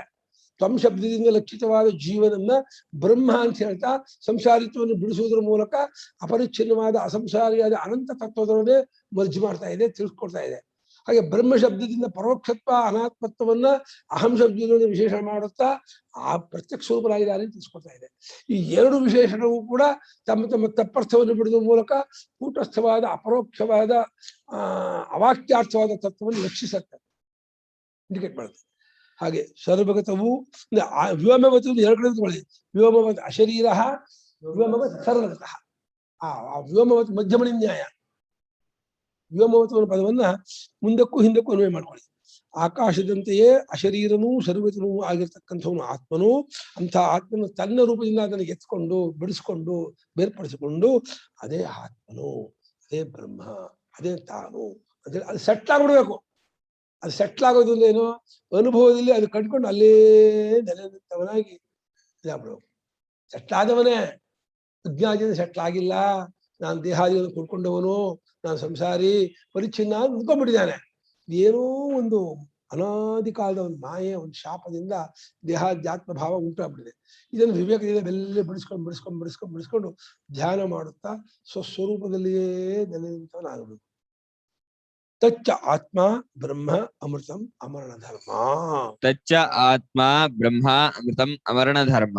ನೋಡಿ, ಆತ್ಮನ್ ಬ್ರಹ್ಮ ಅಂದು ಮತ್ತೆ ತಚ್ಚ ಬ್ರಹ್ಮ ಆತ್ಮ ಅಂದ್ರೆ ಇವಾಗ ಆತ್ಮನ್ ಬ್ರಹ್ಮ ಅಂತ ಹೇಳಿದವರು ತಚ್ಚ ಬ್ರಹ್ಮ ಆತ್ಮ, ಆ ಬ್ರಹ್ಮವು ಆತ್ಮ ಅಂದ್ರು. ಈ ಕಡೆಯಿಂದ ಆ ಕಡೆಗೂ, ಆ ಕಡೆ ಈ ಕಡೆ. ಈ ಘಟಾಕಾಶ ಮಹಾಕಾಶ, ಮಹಾಕಾಶವೇ ಘಟಾಕಾಶ ಅಂದ್ರೆ ಘಟಾಕಾಶ ಮಹಾಕಾಶ ಅಂತ ಎರಡು ಶಬ್ದವೇ ಹೊರತು ನಿಜವಾಗಿ ಎರಡಿಲ್ಲ. ಉಪಾಧಿಯಿಂದ ಎರಡು ತೋರ್ತಾ ಇದೆ. ಹಾಗಾಗಿ ಒಂದೇ ತತ್ವವನ್ನೇ ಅನುಭವದ ಕಡೆಯಿಂದ ಆತ್ಮ ಅಂತೂ, ಸ್ವರೂಪದ ಕಡೆಯಿಂದ ಅದು ಬ್ರಹ್ಮ ಅಂತಲೂ ವ್ಯಾಪಕವಾಗಿದೆ, ಅಪರಿಚ್ಛಿನ್ನವಾಗಿದೆ, ಅನಂತವಾಗಿದೆ, ಅಸಂಸಾರಿಯಾಗಿದೆ ಅಂತ ಈ ರೀತಿ ಆಗಿದೆ ಅಂತ ಹೇಳುತ್ತಾ ಅದು ಅಮೃತ, ನಾಶರಹಿತ, ಅಮರಣ ಧರ್ಮ. ಅದರಲ್ಲಿ ಬಿಟ್ಟೋಗುವ, ಮರೆಯಾಗುವ, ಪರಿಚ್ಛಿನ್ನವಾದ ಯಾವ ಅಂಶವೂ ಇಲ್ಲ. ನಿತ್ಯವಾಗಿರ್ತಕ್ಕದ್ದು. ಅದು ಕಾಲದಲ್ಲೂ ನಿತ್ಯ ಅಲ್ಲ, ಕಾಲಾತೀತವಾಗಿ ಸ್ವರೂಪದಿಂದ ಅದು ಸ್ವರೂಪವೇ ಅಮರಣ, ಅದು ಅಮೃತವಾಗಿರ್ತಕ್ಕದ್ದು. ಇಲ್ಲಿಂದ ಮುಂದಕ್ಕೆ ಮಂತ್ರವಂತೆ ಇದಿಷ್ಟು ಧ್ಯಾನ. ಇದು ಆತ್ಮಸ್ವರೂಪ ಧ್ಯಾನ ಮಾಡುವಂತಹ ಭಾಗ ಇದಿಷ್ಟು. ಇಲ್ಲಿಂದ ಮುಂದಕ್ಕೆ ಉಪಾಸಕ ಪ್ರಾರ್ಥನೆ ಮಾಡ್ಕೋಬೇಕಂತ ಬ್ರಹ್ಮರತ್ವ. ಏನೋ ಪ್ರಜಾಪತಿ ಸಭಾಂ ವಿಶ್ವ ಪ್ರಪಂಚ ಇದೆಯಲ್ಲ, ಇದು ಸಗುಣೋಪಾಸಕನಾದವನು ಪ್ರಜಾಪತಿ ಹತ್ರ ಪ್ರಾರ್ಥನೆ ಮಾಡಿಕೊಳ್ಳುವಂತಹ ಮಂತ್ರ. ಎರಡು ಮಂತ್ರ ಮಾಡಿದ್ದಾರೆ ಭಾಷ್ಯಕಾರರು. ಅಥ ಊರ್ಧ್ವಂ ಮಂತ್ರ ಅತ ಊರ್ಧ್ವಂ ಮಂತ್ರಃ ಇತ್ಯುಕ್ತೆ ಏತಾವತ್ ಪರ್ಯಂತಂ ಕಿಮಭವತ ಧ್ಯಾನ ಆತ್ಮಸ್ವರೂಪ ಧ್ಯಾನ ಮಾಡೋದು ಬ್ರಾಹ್ಮಣ ಅಂತ ಹೇಳ್ತಾ ಇಲ್ಲ, ಅದನ್ನು ಅನುಭವಕ್ಕೆ ತಂದುಕೊಳ್ಳುವ ಪ್ರಯತ್ನ ವಿಶೇಷ ಹೇಳ್ತಾ ಇದ್ದಾರೆ. ಆಕಾಶೋವಿ ನಾಮರೂಪಯೋಗ ನಿರ್ವಹಿತ ಅನ್ನೋದು ಆತ್ಮಸ್ವರೂಪವನ್ನು ಅನುಸಂಧಾನ ಮಾಡುವ ಪ್ರಕಾರವನ್ನು ತೋರಿಸ್ತಾ ಇದ್ದಾರೆ. ಹಾಗೆ ಅನುಸಂಧಾನ ಮಾಡ್ತಾ ಕಟ್ಕೋಬೇಕು ಅಂತ. ಈಗ ಅದಕ್ಕೆ ಯೋಗ್ಯನಲ್ಲದವನು ಕಟ್ಕೊಳಕ್ಕಾಗದೇ ಇದ್ದವನು ಈಗ ಸ್ವಲ್ಪ ಕೆಳಕ್ಕಿಳಿದು ಬಿಟ್ಟು ಈಗ ಆ ಬ್ರಹ್ಮವನ್ನೇ ಪ್ರಾರ್ಥಿಸಬೇಕು ಅಂತ ಇದ್ದಾನೆ. ಅದು ಪ್ರಾರ್ಥನೆ ಮಾಡುವಂತ ಮಂತ್ರ ಇದು. ಪ್ರಜಾಪತಿ ಚತುರ್ಮುಖ. ಪ್ರಜಾಪತಿ ಚತುರ್ಮುಖ. ಹಿಂದಿನ ವಾಕ್ಯವು ನಿರ್ಗುಣ ಬ್ರಹ್ಮದ ಲಕ್ಷಣವಾದರೂ ಈ ಮಂತ್ರವು ಕಾರ್ಯಬ್ರಹ್ಮದ ವಿಷಯವೇ ಎಂದು ಸೂತ್ರವನ್ನು ನಿರ್ಣಯ ಮಾಡಿದೆ. ಎರಡನೇ ಟಿಪ್ಪಣಿ ಕೊಟ್ಟಿದ್ದಾರೆ ಸ್ವಾಮಿಗಳು. ಇಲ್ಲಿ ಪ್ರಜಾಪತಿ ಅಂದ್ರೆ ಯಾರು ಅಂದ್ರೆ ಚತುರ್ಮುಖ ಬ್ರಹ್ಮ ತಗೊಳ್ಳಿ, ಹಿರಣ್ಯಗರ್ಭ ತಗೊಳ್ಳಿ, ಪುರಾಣ ಪ್ರಸಿದ್ಧವಾದ ಸತ್ಯಲೋಕದ ಬ್ರಹ್ಮ ತಗೊಳ್ಳಿ ಅಂತ ಇದ್ದಾರೆ. ಚತುರ್ಮುಖ ಅನ್ನುವಾಗ ಮನುಷ್ಯನ ಹಾಗೆ 4 ಮುಖ ಅಲ್ಲ, 4 ವೇದಗಳನ್ನು 4 ಮುಖ ಅನ್ನೋ ಹಾಗೆ ಮಾಡ್ತಾ ಇದ್ದಾರೆ. ತಸ್ಯ ಸಭಾಂ ವೇಶ್ಮ. ತಸ್ಯ ಸಭಾಂ ವೇಶ್ಮ. ಪ್ರಭುವಿಮಿತಂ. ಪ್ರಭುವಿಮಿತಂ. ವೇಶ್ಮ ಪ್ರಪದ್ಯೇ ಗಚ್ಚೇಯಂ. ವೇಶ್ಮ ಪ್ರಪದ್ಯೇ ಗಚ್ಚೇಯಂ. ಅಲ್ಲಿ ಹಿಂದ್ ಬಂದತ್ತಲ್ಲ ಹಿರಣ್ಮಯಂ ಪ್ರಭುವಿಮಿತಂ ಅಂತ. ಅಂಗಾರಮಯವಾಗಿರ್ತಕ್ಕಂತಹ ಪ್ರಭುವಾದ ಹಿರಣ್ಯಗರ್ಭ ನಿರ್ಮಾಣ ಮಾಡಿದ್ದಾಗ ಒಂದು ಸಭೆ ಇದೆಯಲ್ಲ, ಬ್ರಹ್ಮಲೋಕದ ಸಭೆ, ಅದನ್ನು ಶರಣ ಹೊಂದಿದ್ದೇನೆ, ನಾನು ಅದನ್ನು ಪಡೆಯುವನಾಗಿದ್ದೇನೆ, ನನಗೆ ಅದು ಪ್ರಾಪ್ತಿಯಾಗಲಿ, ನಾನು ಆ ಸಭೆಗೆ ಪ್ರವೇಶ ಮಾಡುವಂತಾಗಲಿ, ನನಗೆ ಆ ಯೋಗ್ಯತೆ ಆ ಇದು ಬರಲಿ ಅಂತ ಹೇಳಿ ಕೇಳ್ಕೊತಾ ಇದ್ದಾನೆ ವಾಸಕ. ಸಭೆ ಹೋಗಿ ಕೂತ್ಕೋಬೇಕಮ್ಮ, ಜರ್ಬಾಗಿರುತ್ತೆ, ಬೇಡ ಅಂತ ನೋಡಿ ಲಕ್ಷ್ಯಮ್ಮ, ಒಂದ್ಸಲ ಹೋಗಿ ಕೂತ್ಕೊಳ್ಳಿ, ಆಮೇಲೆ ಎದ್ ಬರೋ ನೀವು. ಅಯ್ಯಪ್ಪ ಇಂಥ ಸಭೆ ಅಂದ್ರೆ ಇದು ಅಮ್ಮಂದು ಇದು ಮಾಡ ಮ್ಯೂಟ್ ತೆಗಿ. ನಿರ್ಗುಣ ಪರಮಾತ್ಮನ್ ಧ್ಯಾನ ಮಾಡ್ಬಿಟ್ಟು ಸ್ವರ್ಗ ಕೇಳ್ಕೊಳ್ಳೋದು ಅಂದ್ರೆ ಅಲ್ಲಮ್ಮ, ಈಗ ಅಧಿಕಾರಿಗಳು ಬೇರೆ ಬೇರೆ ಇರ್ತಾರೆ, ಅವ್ರಿಗೆ ನಿರ್ಗುಣ ಬ್ರಹ್ಮ ಧ್ಯಾನ ಮಾಡಕ್ ಆಗಲ್ಲಪ್ಪ, ಅವ್ರಿಗೆ ಎಟ್ಕೊಲ್ಲ, ಕಷ್ಟ ಅನ್ಸುತ್ತೆ. ಅವ್ರಿಗೆ ಏನ್ ಮಾಡ್ತೀರಾ, ಈ ಬದುಕಿದ ಭಗವದ್ಗೀತೆನಲ್ಲಿ ಹೇಳ್ದ ಅವ್ರಿಗೆ ಬೇರೆ ಪ್ರಕರಣ ಹೇಳ್ಬೇಕು. ಭಗವದ್ಗೀತೆಯಲ್ಲಿ ಹೇಳ್ದಂಗೆ ಅಧ್ಯಾಯಗಳಲ್ಲಿ ಬೇರೆ ಬೇರೆ ಕರ್ಮಯೋಗ, ಜ್ಞಾನ ಯೋಗ, ಭಕ್ತಿ ಯೋಗ ಹೇಳ್ದಂಗೆ ನಿರ್ಗುಣ ಬ್ರಹ್ಮನ್ ಧ್ಯಾನ ಮಾಡಿದ್ಮೇಲೆ ತತ್ವಮಸಿ ವಾಕ್ಯಾರ್ಥ ಮಾಡಿದ್ಮೇಲೆ ತಿರುಗಿ ಟೆಂಪ್ಟ್ ಮಾಡ್ಬೇಕಲ್ಲಮ್ಮ. ಬ್ರಹ್ಮಲೋಕಕ್ಕೆ ಹೋಗುವ ಪ್ರಯತ್ನ ಮಾಡ್ರಿ ಅಂತ, ಬ್ರಹ್ಮಲೋಕಕ್ಕೆ ಹೋಗುವಂತ ಉಪಾಸನೆ ಕೈಗೊಳ್ಳಿ, ಅಲ್ಲಾದ್ರೂ ತತ್ವಜ್ಞಾನವಾಗುತ್ತೆ ಅನ್ನೋ ಉದ್ದೇಶದಿಂದ ಅದನ್ನ ಇದು ಮಾಡ್ತಿದ್ದೆ. ಅದು ಕರೆಕ್ಟ್ ನೀವು ಹೇಳ್ದಂಗೆ ಆಯಾ ಅಧಿಕಾರಿತಕ್ಕಾಗಿ ಬೇರೆ ಬೇರೆ ಭಕ್ತಿ ಯೋಗ, ಧ್ಯಾನ ಯೋಗ, ಕರ್ಮಯೋಗಾದಿಗಳು ಹೇಳೋದು ಒಂದು ಪ್ರಕಾರ, ಇದು ಒಂದು ಪ್ರಕಾರ. ಬ್ರಹ್ಮಲೋಕಕ್ಕೆ ಹೋಗುವಂತಹ ಉಪಾಸನೆ ಕೈಗೊಳ್ರೋ, ಬ್ರಹ್ಮಲೋಕವನ್ನು ಪಡ್ಕೊಂಡ್ರೆ ನಿಮ್ಗೆ ಅಲ್ಲಿ ಉತ್ತಮವಾದ ಕಾರ್ಯಕರ ಸಂಘಾತ ಬಂದು ಅಲ್ಲಿ ತತ್ವಜ್ಞಾನ ಆಗುತ್ತೆ. ಅಲ್ಲಿ ಛಾಯಾತಪಯೋರಿವ ಬ್ರಹ್ಮಲೋಕೆ ಅಂತಿರೋದ್ರಿಂದ ಕತ್ಲೆ ಬೆಳಕಷ್ಟು ಆತ್ಮನಾತ್ಮ ವಿವೇಕ ಸ್ಪಷ್ಟವಾಗಿ ಗೊತ್ತಾಗತ್ತೆ ಅಂತ ಹೇಳಿ ಅಲ್ಲಿ ಹೇಳೋದ್ರಿಂದ ಅಲ್ಲಿ ಹೋಗ್ಬಿಟ್ರೆ ಹೇಗೆ ತತ್ವಜ್ಞಾನ ಆಗ್ಬಿಡತ್ತೆ ಅಂತ ಇಟ್ಕೊಂಡು ಶ್ರುತಿ ಅಲ್ಲಿ ಹೋಗೋ ಪ್ರಯತ್ನ ಮಾಡಿ. ಇವಾಗ ರ್ಯಾಂಕ್ ಬರೋಕ್ ಟ್ರೈ ಮಾಡಿ ಅಂತಾರೆ. ಇಲ್ಲದೆ ಹೋದ್ರೆ ಇದರಲ್ಲೂ ಪಾಸ್ ಆಗ್ರಿ, ಡಿಸ್ಟಿಂಕ್ಷನ್ ಪಾಸ್ ಆಗೋದಕ್ಕೆ ಪ್ರಯತ್ನ ಪಡಿ. ಡಿಸ್ಟಿಂಕ್ಷನ್ 80% ಅಂತ ತಗೊಳ್ಳಿಪ್ಪ, 95, 98 ತಗೋಬೇಕು, ರ್ಯಾಂಕ್ ಬರಬೇಕು. ಆಗ್ಲಿಲ್ವಾ ಡಿಸ್ಟಿಂಕ್ಷನ್ ಅಲ್ಲಿ ಮಾಡ್ರೋ ಮಾರಾಯರ, 80 ಮೇಲೆ ತಗೊಳ್ರೋ, 30-40% ತಗೊಂಡು ಆಲ್ರೆಡಿ ಪಾಸ್ ಮಾಡ್ಕೋಬೇಡ್ರಿ ನಾವು ಅನ್ನಲ್ವೇ ಮಕ್ಕಳಿಗೆ. ಆ ರೀತಿ ಶ್ರುತಿ ಗ್ರೂಪ್ ಮಾಡ್ತಾರೆ ಗುರುಗಳೇ. ರ್ಯಾಂಕ್ ಬರುವಂತ ಕೆಪಾಸಿಟಿ ಇರೋ ಮಕ್ಕಳಿಗೆ ಬೇರೆ ಟ್ರೈನಿಂಗ್, ಪಾಸ್ ಆಗದೆ ಕಷ್ಟ ಪಡೋರ್ಗೆ ಬೇರೆ ಟ್ರೈನಿಂಗ್ ಕೊಡ್ತಾರೆ. ಅದೇ ತರ ಮಾಡ್ತಾ ಇಟ್ಕೊಳ್ಳಿ, 2 ಕ್ಯಾಟಗರಿ ಇಟ್ಕೊಂಡಿದ್ರೆ ಮಾಡ್ಕೊಂಡು ನೀವು ಏನ್ ಇಷ್ಟೆಲ್ಲ ಬುದ್ಧಿ ಇರೋರು ನಿಮ್ಗೆ ಇದನ್ನ ಮಾಡ್ಕೊಳಕ್ ಬರಲ್ವಾ? ನೋಡಿ ಹೆಂಗ್ ಹೇಳ್ತೀರಾ? ನಿಮಗೆ ಈ ವಿಭಾಗ ಮಾಡಕ್ ಗೊತ್ತಿದ್ಮೇಲೆ ಇಲ್ಲೂ ಹಾಗೆ ಮಾಡ್ತಾ ಇದೆ. ಯಾವುದೋ ಒಂದು ಜನಾಂಗದವರನ್ನ ಅವ್ರಿಗೆ ಬ್ರಹ್ಮಲೋಕ ಕರ್ಕೊಂಡು ಹೋಗ್ತಾರೆ ಶ್ರುತಿ ಉಪಾಸನೆ ಹೇಳ್ತಾ ಇದೆ ಅಂತ. ಪ್ರಪಂಚ ಎಷ್ಟು ಕೋಟಿ ಜನ ಇದ್ದಾರೆ, ಯಾರೋ ಒಬ್ರು ಇದಕ್ಕೆ ಇಷ್ಟಪಡ್ತಾರೆ, ಹೋಗ್ತಾರೆ, ಹೋಗ್ಲಿ ಬಿಡಿ. ಪ್ರಜಾಪತಿಯ ಸಭೆಯನ್ನ, ಆ ವಿಶ್ವ ಮನೆಯನ್ನ, ಹಿರಣ್ಮಯ ಬಂಗಾರಮಯವಾಗಿರ್ತಕ್ಕಂತಹ ಆ ಪ್ರಭುವೇ ನಿರ್ಮಾಣ ಮಾಡಿದ ಸಭೆಯನ್ನ ನಾನು ಶರಣ ಹೊಂದಿದ್ದೇನೆ. ಕಿಂಚ ಯಶೋಹಂ. ಕಿಂಚ ಯಶೋಹಂ. ಯಶೋ ನಾಮ ಆತ್ಮಾಹಂ ಭವಾಮಿ ಬ್ರಾಹ್ಮಣಾನಾಂ. ಯಶೋ ನಾಮ ಆತ್ಮಾಹಂ ಭವಾಮಿ ಬ್ರಾಹ್ಮಣಾನಾಂ. ಯಶಸ್ಸನ್ನ ಅಂತ ಅಂದ್ರೆ ಯಶಸ್ಸೆಂಬ ಆತ್ಮನು ನಾನಾಗಲಿ. ಯಶಸ್ಸು ಅವರ ಸ್ವರೂಪ, ಯಶೋರೂಪವಾಗಿರ್ತಕ್ಕಂತಹ ಆತ್ಮಸ್ವರೂಪವನ್ನು ನಾನು ಹೊಂದುವಂತಾಗಲಿ ಅಂತ ಇದ್ದಾರೆ. ಬ್ರಾಹ್ಮಣರ ಯಶೋರೂಪವಾದ ಸ್ವರೂಪವನ್ನು ನಾನು ಹೊಂದುವಂತಾಗಲಿ.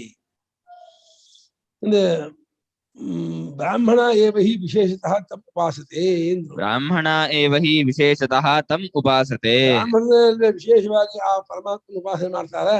ಹಾಗಾದ್ರಿಂದ ಅವರು ಆ ಉಪಾಸನೆ ಮಾಡಿ ಯಾವ ಯಶಸ್ಸನ್ನ ಪಡೆಯುತ್ತಾರೋ ಆ ಬ್ರಾಹ್ಮಣರ ಯಶಸ್ಸನ್ನು ನಾನು ಪಡೆಯುವಂತಾಗಲಿ, ಆ ಯಶಸ್ಸಿಗೆ ನಾನು ಆತ್ಮನಾಗುವಂತಾಗಲಿ ಅಂತ. ಆ ಯಶಸ್ಸು ನನಗೆ ಸೇರೋಗ್ಲಿ. ಈಗ ಅಹಂ ವೃಕ್ಷ ಸೇರೇರಿವ ಅಂತ ಹೇಳಿದ್ರ ಕೀರ್ತಿ ಪೃಷ್ಠಂಗಿರೇರಿವ, ಕೋಡ್ಗಳಷ್ಟು ಎತ್ತರವಾಗಿದೆ ನನ್ನ ಕೀರ್ತಿ ಅಂತ ಹೇಳ್ಕೊಂಡಾಗೆ ಬ್ರಾಹ್ಮಣರ ಯಶಸ್ಸೆಲ್ಲ ನನ್ನ ಆತ್ಮವಾಗಿದೆ, ಅದಕ್ಕೆಲ್ಲ ನಾನು ಸ್ವರೂಪವಾಗಿದ್ದೇನೆ ಅಂತ. ತತಸ್ತೇಷಾಂ ಯಶೋ ಭವಾಮಿ, ತತಸ್ತೇಷಾಂ ಯಶೋ ಭವಾಮಿ. ಆಮೇಲೆ ಹಾಗಾಗಿ ಆದ್ದರಿಂದ ನಾನು ಅವರ ಯಶಸ್ಸು ಆಗುವಂತಾಗಲಿ ಅಂತಂದ. ತಥಾ ರಾಜ್ಞಾಂ ವಿಶಾಂಚ, ತಥಾ ರಾಜ್ಞಾಂ ವಿಶಾಂಚ. ರಾಜರುಗಳ ಯಶಸ್ಸು, ವೈಶ್ಯರ ಯಶಸ್ಸು ಅದನ್ನು ನಾನು ಪಡೆಯುವಂತಾಗಲಿ. ಯಾಕೆ ಅವ್ರು 3 ಜನ ತಗೊಂಡಿದ್ರಿ ಅಂದ್ರೆ ತೇಪಿ ಅಧಿಕೃತ ಏಬೇತಿ ತೇಷಾಮಪಿ ಆತ್ಮ ಭವಾಮಿ. ತೇಪಿ ಅಧಿಕೃತ ಏವೇತಿ ತೇಷಾಮಪಿ ಆತ್ಮ ಭವಾಮಿ. ಅವರು ಈ ದಹರೋಪಾಸನೆಗೆ ಅಧಿಕಾರಿಗಳೇ ಆದ್ದರಿಂದ, ಪ್ರೇರಾದವರೆಲ್ಲ ಅಧಿಕಾರಿಗಳಾದ್ರಿಂದ ಅವರಿಗೂ ಅವರ ಆತ್ಮ ಯಾವುದಿದೆಯೋ, ಯಶಸ್ಸಿನ ಸ್ವರೂಪ ಏನಿದೆಯೋ ಅದನ್ನು ನಾನು ಪಡೆಯುವಂತಾಗಲಿ ಅಂತ ಪ್ರಾರ್ಥನೆ ಇದು. ತದ್ಯಶೋಹಂ ಅನುಪ್ರಾಪತ್ಸಿ, ತದ್ಯಶೋಹಂ ಅನುಪ್ರಾಪತ್ಸಿ, ಅನುಪ್ರಾಪ್ತುಮಿಚ್ಛಾಮಿ, ಅನುಪ್ರಾಪ್ತುಂ ಇಚ್ಛಾಮಿ. ಆ ಯಶಸ್ಸನ್ನು ನಾನು ಪಡೆಯುವಂತಾಗಲಿ, ಅಂದ್ರೆ ಪಡೆಯುವುದಕ್ಕೆ ನಾನು ಇಷ್ಟಪಡುತ್ತೇನೆ. ಆ ಯಶಸ್ಸು ನನ್ನ ಸ್ವರೂಪಕ್ಕೆ ಸೇರೋಗ್ಲಿ, ನಾನು ಆಗಲಿ. ಬ್ರಾಹ್ಮಣರ ವಿಶಿಷ್ಟಾದಿ ಮಹರ್ಷಿಗಳ ಕೀರ್ತಿ ಏನಿತ್ತೋ ಆ ಕೀರ್ತಿ ನನಗೆ ಬರಲಿ. ಆ ಮಾಂಧಾತಾದಿ ರಾಜಋಷಿಗಳ ಕೀರ್ತಿ ಏನಿದೆಯೋ ಅದು ನನಗೆ ಬರಲಿ. ಆ ಜಾಬಾಲಿ ಅಂತ ಹೇಳಿ ವೈಶ್ಯ ತುಲಾಭಾರಾಮನಂತಹ ತತ್ವಜ್ಞಾನಿ ಮಹಾವೈಶ್ಯ ಅವರ ಕೀರ್ತಿ ನನಗೆ ಬರಲಿ ಅಂತ. ಒಳ್ಳೊಳ್ಳೆ ವೈಶ್ಯರು, ಒಳ್ಳೊಳ್ಳೆ ಕ್ಷತ್ರಿಯರು, ಒಳ್ಳೊಳ್ಳೆ ಬ್ರಾಹ್ಮಣರು ಯಾವ ಕೀರ್ತಿವಂತರಾಗಿ ಬಾಳಿದರೋ ಆ ಕೀರ್ತಿಯನ್ನು ನಾವು ಪಡೆಯುವಂತಾಗಲಿ. ಸಹ ಅಹಂ ಯಶಸಾಂ ಆತ್ಮನಾಂ, ಸಹ ಅಹಂ ಯಶಸಾಂ ಆತ್ಮನಾಂ, ದೇಹೇಂದ್ರಿಯ ಮನೋಬುದ್ಧಿ ಲಕ್ಷಣಾನಾಂ, ದೇಹೇಂದ್ರಿಯ ಮನೋಬುದ್ಧಿ ಲಕ್ಷಣಾನಾಂ ಯಶಃ ಆತ್ಮ. ಯಶಃ ಆತ್ಮ. ನಾವು ಯಶಸ್ಸಿಗೂ ಯಶಸ್ಸು ಅಂದ್ರೆ ಇಲ್ಲಿ ಯಶಸ್ಸಿಗೆ ಆತ್ಮ ಯಾವುದೋ, ಯಶಸ್ಸು ಅಂದ್ರೆ ದೇಹೇಂದ್ರಿಯ ಮನೋಬುದ್ಧಿಗೆ ಬೇಕಾದ್ರೆ ಕೀರ್ತಿ ಬರೋದು. ದೇಹೇಂದ್ರಿಯ ಮನೋಬುದ್ಧಿಗಳಿಗೂ ಆತ್ಮನಾದವನು ಅಂತ ಅರ್ಥ. ದೇಹೇಂದ್ರಿಯ ಮನೋಬುದ್ಧಿ ರೂಪವಾಗಿರುವ ಯಶಸ್ಸಿಗೂ ನಾನು ಯಶಸ್ಸು ಅಂದ್ರೆ ಅದಕ್ಕೆ ಆತ್ಮನು. ದೇಹೇಂದ್ರಿಯ ಮನೋಬುದ್ಧಿ ರೂಪವಾಗಿದೆ ಯಶಸ್ಸು ಅಂದ್ರೆ ದೇಹೇಂದ್ರಿಯ ಮನೋಬುದ್ಧಿ ಇಟ್ಕೊಂಡೆ ಅವರನ್ನು ಕೊಂಡಾಡೋದು, ಹೊಗಳೋದು, ಇದು ಮಾಡೋದು. ಆ ರೂಪವಾಗಿರೋ ಯಶಸ್ಸಿಗೂ ನಾನು ಆತ್ಮವಾಗುವಂತಾಗಲಿ, ಅಂದ್ರೆ ಅದರ ತಿರುಳು ನಾನಾಗಲಿ, ಅದನ್ನು ನಾನು ಪಡೆಯುವಂತಾಗಲಿ ಅಂತ. ಕಿಮರ್ಥಂ ಅಹಮೇವಂ ಪ್ರಪದ್ಯೆ ಇತಿ ಉಚ್ಯತೆ. ಕಿಮರ್ಥಂ ಅಹಮೇವಂ ಪ್ರಪದ್ಯೆ ಇತಿ ಉಚ್ಯತೆ. ಆ ಯಶಸ್ಸನ್ನ, ಎಲ್ಲರ ಯಶಸ್ಸನ್ನು ಪಡೆದು ಎಲ್ಲರ ಆತ್ಮನೂ ಆಗೋದಕ್ಕೆ ನಾನು ಯಾಕೆ ಕೇಳ್ಕೊತಾ ಇದ್ದೀನಿ? ಏನು ಎಲ್ಲರ ಆತ್ಮನಾಗಿ ಏನ್ ಮಾಡ್ತೀಯಾ? ಬ್ರಾಹ್ಮಣರ ಯಶಸ್ಸಿಗೂ ಆತ್ಮ, ಕ್ಷತ್ರಿಯರ ಯಶಸ್ಸಿಗೂ, ವೈಶ್ಯರ ಯಶಸ್ಸಿಗೂ, ಎಲ್ಲರ ಯಶಸ್ಸಿಗೂ ಆತ್ಮನಾಗಿ ಸರ್ವಾತ್ಮನಾಗಿ ಏನ್ ಪಡ್ಕೋತೀಯಾ, ಏನಾಗ್ತೀಯಾ ಅಂತ ಹೇಳಿದ್ರೆ ಅದಕ್ಕೆ ಶ್ರುತಿ ಹೇಳ್ತಾ ಇದೆ ಉಚ್ಯತೆ. ಉಚ್ಯತೆ, ಅದನ್ನು ಪಡೆಯುವುದರ ಮೂಲಕ ನಾನು ಈ ಸ್ಥಾನವನ್ನು ಹೊಂದದೇ ಇರುವಂತಾಗಲಿ ಅಂತ, ಅಂದ್ರೆ ತಾಯಿಯ ಗರ್ಭಾಶಯಕ್ಕೆ ಹೋಗದೇ ಇರುವಂತಾಗಲಿ ಅಂತ ಕೇಳ್ತಾ ಇದ್ದಾನೆ. ಆ ಯಶಸ್ಸನ್ನ, ಆ ಬ್ರಾಹ್ಮಣ ಕ್ಷತ್ರಿಯ ವೈಶ್ಯರ ಯಶಸ್ಸಿಗೂ ಯಶಸ್ಸಾದ ಆತ್ಮಸ್ವರೂಪವನ್ನು ಪಡೆದು ಸರ್ವವ್ಯಾಪಕರಾಗಿರೋ ಸ್ವರೂಪದಲ್ಲಿ ನೆಲೆ ನಿಂತವನಾಗಿ ನನಗೆ ಈ ಗರ್ಭವಾಸ ಆಗದೇ ಇರಲಿ, ಗರ್ಭವಾಸ ಆಗದೇ ಇರಲಿ ಅಂದ್ರೆ ಹೀಗೆ ಹೇಳ್ತಾ ಇದೆ. ಶ್ವೇತಂ ವರ್ಣತಃ, ಶ್ವೇತಂ ವರ್ಣತಃ, ಪಕ್ವಪದರ ಸಮಂ ರೋಹಿತಂ, ಪಕ್ವಪದರ ಸಮಂ ರೋಹಿತಂ. ಶ್ವೇತ ಅಂದ್ರೆ ಬಣ್ಣದಿಂದ ಆದವು. ಅದು ಯಾವ ಬಣ್ಣ ಅಂದ್ರೆ ಹಣ್ಣಾಗಿರುವ ಬೋರೆ ಹಣ್ಣಿನ ಬಣ್ಣ ಅಂತ, ಅಂದ್ರೆ ಸ್ತ್ರೀ ಯೋನಿ ಒಳಗಿರ್ತಕ್ಕಂತಹ ಬಣ್ಣ ಆ ರೀತಿ ಇದೆ ಅಂತ ಒಂದು ಹೋಲಿಕೆ ಕೊಡ್ತಾ ಇದೆ. ತಥಾ ತದ್ ಅದತ್ಕಂ, ತಥಾ ಅದತ್ಕಂ. ಆ ಸ್ಥಾನವು ಅದತ್ಕ ಅಂದ್ರೆ ಬರೀತಾರೆ ಭಾಷಿಕರು ದಂತರಹಿತಮಪಿ, ದಂತರಹಿತಮಪಿ ಅದತ್ಕಂ ಅದತ್ಕಂ ಭಕ್ಷಯಿತೃ ಭಕ್ಷಯಿತೃ ವ್ಯಂಜನಂ ಸ್ತ್ರೀವ್ಯಂಜನಂ ತತ್ಸೇವಿನಾಂ ತತ್ಸೇವಿನಾಂ ತೇಜೋಬಲ ವೀರ್ಯ ತೇಜೋಬಲ ವೀರ್ಯ ವಿಜ್ಞಾನ ಧರ್ಮಾಣಾಂ ವಿಜ್ಞಾನ ಧರ್ಮಾಣಾಂ ಅಹಂತೃ ಅಹಂತೃ ವಿನಾಶಯಿತೃ ಅಹಂತೃ ಇತ್ಯೇತದ್. ಇತ್ಯೇತತ್. ದಂತರಹಿತವಾಗಿದ್ದರೂ ಆದಾಗ ನಮ್ಮನ್ನು ತಿಂದಾಕ್ಬಿಡತ್ತೆ. ಹ್ಯಾಕ್ ತಿಂದಾಕ್ಬಿಡುತ್ತೆ? ಯಾರು ಆ ಸ್ತ್ರೀ ಯೋನಿಯನ್ನು ಸೇವನೆ ಮಾಡುತ್ತಾರೋ ಸೇವನೆ ಮಾಡುವವರ ದೇಹದ ಕಾಂತಿ ಹೊರಟೋಗುತ್ತೆ, ಅವರ ಬಲ ಹೊರಟೋಗುತ್ತೆ, ವೀರ್ಯ ಹೊರಟೋಗುತ್ತೆ, ಪ್ರಜ್ಞೆ ಹೊರಟೋಗುತ್ತೆ, ಧರ್ಮ ಹೊರಟೋಗುತ್ತೆ, ಎಲ್ಲವನ್ನು ಕಳ್ಕೊಂಡು ಸರ್ವೇಂದ್ರಿಯಾಣ ಜರಯಂತಿ ತೇಜ ಅಂತ ನಚಿಕೇತ ಹೇಳಲ್ಲ. ಆ ರೀತಿ ಭೋಗಾಸಕ್ತರಾದವರು ತಮ್ಮ ಎಲ್ಲಾ ಸಾಮರ್ಥ್ಯವನ್ನು ಕಳ್ಕೊಂಡ್ಬಿಡ್ತಾರೆ. ಆದ್ರಿಂದ ನಾನು ಅದನ್ನು ಹೊಂದದೇ ಇರುವಂತಾಗಲಿ, ಹೊಂದುವುದು ಬೇಡ, ನನಗೆ ಅದರ ಪ್ರಾಪ್ತಿ ಬರುವುದು ಬೇಡ, ನಾನು ಆ ಸ್ಥಾನಕ್ಕೆ ಹೋಗುವಂತ ಆಗುವುದು ಬೇಡ ಅಂತ. ಎಲ್ಲಾ ಧರ್ಮವನ್ನು ಅಪಹಂಸನ ನಾಶ ಮಾಡುತ್ತೆ. ಆ ಸೇವನೆ ಮಾಡುವವರಿಗೆ ಅದೆಲ್ಲ ಹಾಳ ಹೋಗುತ್ತೆ. ಯದೇವಂ ಲಕ್ಷಣಂ ಶ್ವೇತಂ ಲಿಂದು, ಯದೇವಂ ಲಕ್ಷಣಂ ಶ್ವೇತಂ ಲಿಂದು ಚಲಂ ವಿಚ್ಚಲಂ ತನ್ಮಾಭಿಗಾಂ ತನ್ಮಾಭಿಗಾಂ ಗಚ್ಚೇಯಂ. ಮಾಭಿಗಚ್ಚೇಯಂ. ಈ ಪ್ರಕಾರದ್ದಾಗಿರುವ ಆ ಪಕ್ವಬದಲದ್ದಾಗಿರುವಂತಹ ಆ ಜಾರುವ ಆ ಸ್ಥಾನವನ್ನ ನಾನು ಹೊಂದದೇ ಇರುವಂತಾಗಲಿ, ನಾನು ಹೋಗದೇ ಇರುವಂತಾಗಲಿ. ಲೋಳೆಯಾಗಿರ್ತಕ್ಕಂಥ ಜಾರುವಂತಹ ಆ ಸ್ಥಾನವನ್ನ ನಾನು ಪಡೆದೇ ಇರುವಂತಾಗಲಿ ಅಂತ. ದ್ವಿರ್ವಚನಂ ಅತ್ಯಂತ ಅನರ್ಥ ಹೇತುತ್ವ ಪ್ರದರ್ಶನಾರ್ಥಂ ಅತ್ಯಂತ ಅನರ್ಥ ಹೇತುತ್ವ ಪ್ರದರ್ಶನಾರ್ಥ ಮಾಭಿಗಾಂ ಯಾಕಂದ್ರೆ ಅತ್ಯಂತ ಅನರ್ಥ, ಅತ್ಯಂತ ಅಸಹ್ಯ, ಅದು ತುಂಬಾ ಗಲೀಜು, ಅಸಹ್ಯವು, ದುರ್ವಾಸದಿಂದ ಕೂಡಿದ್ದಾಗಿರೋ ಜಾಗ. ಅದನ್ನ ಯಾವ ಕಾರಣಕ್ಕೂ ನನಗೆ ಆ ಪ್ರವೇಶ ಬೇಡ, ಆ ಜಾಗ ಬೇಡ, ಅದರೊಳಗೆ ಪ್ರವೇಶ ಬೇಡ. ನಾನೂ ಅದಕ್ಕೆ ಸಂಬಂಧ ಮಾಡದೇ ಇರುವಂತಾಗಲಿ, ನಾನು ಮತ್ತೆ ಅದು ಗರ್ಭವಾಸ ಹೊಂದದೇ ಇರುವಂತಾಗಲಿ, ಎರಡರ ಸೂಟ್ ಕೊಡ್ತಾರೆ. ನಾನು ಆ ಸೇವನೆ ಮಾಡದೇ ಇರುವಂತಾಗಲಿ, ನನಗೂ ಗರ್ಭವಾಸ ಆಗದೇ ಇರುವಂತಾಗಲಿ, ನಾನು ಈ ತತ್ವಜ್ಞಾನ ಪಡ್ಕೊಂಡು ಕೃತಾರ್ಥನಾಗುವಂತಾಗಲಿ. ನನಗೆ ಯಾವ ಕಾರಣಕ್ಕೂ ಸರ್ವರ ಯಶಸ್ಸಿಗೂ ಯಶಸ್ಸಾದ ಆತ್ಮನಾಗಿ ನಾನು ಸರ್ವಾತ್ಮ ಭಾವ ಪಡೆಯುವಂತಾಗಲಿ ಅಂತ ಪ್ರಾರ್ಥನೆ ಮಾಡ್ಕೊತಾ ಇದ್ದಾನೆ.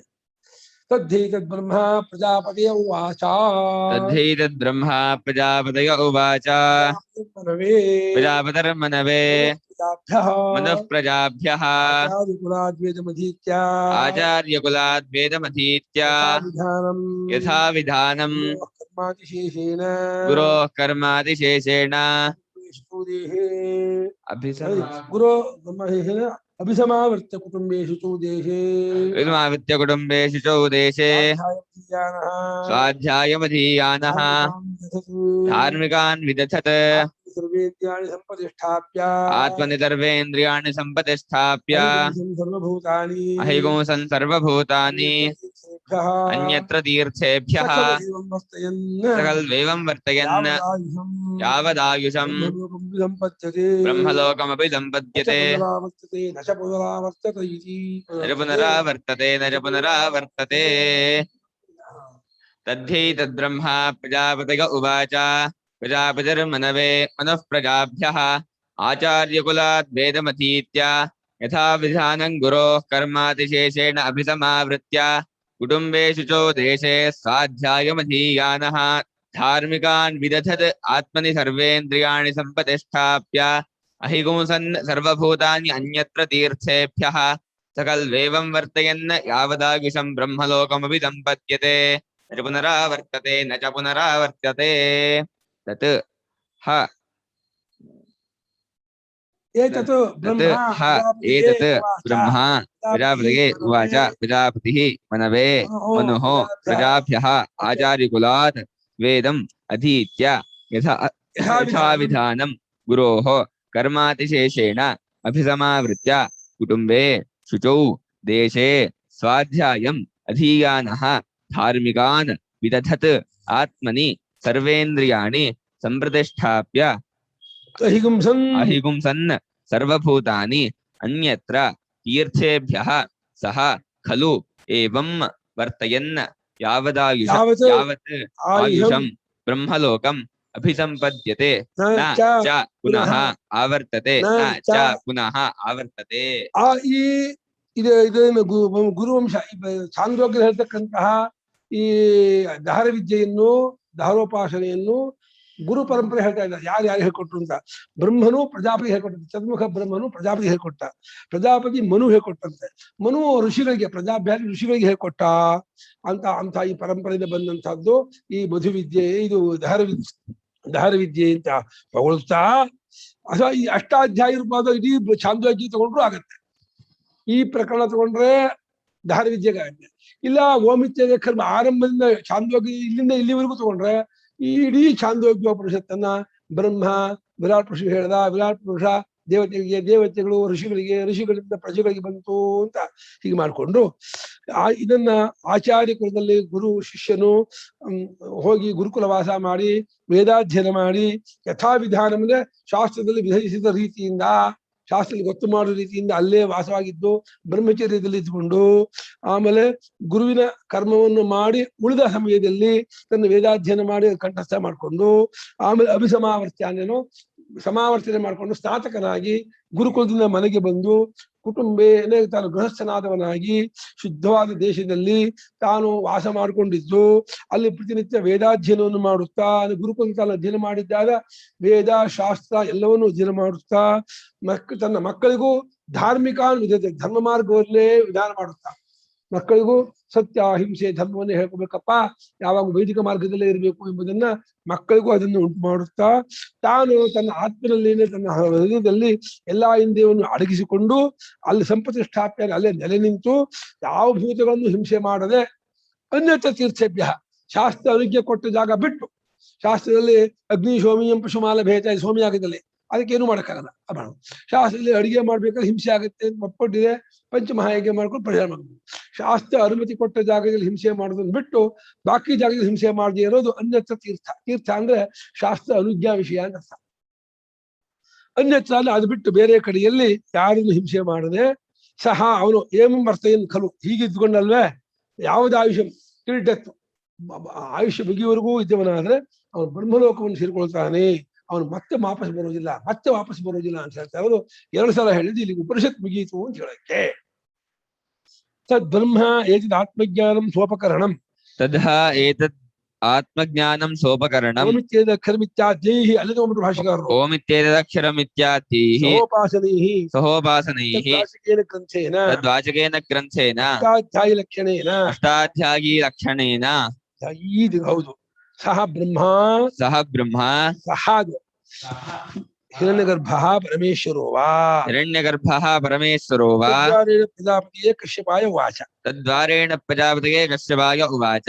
ಉಪಕರಣ ಅಂದ್ರೆ ಸಾಧನಗಳು.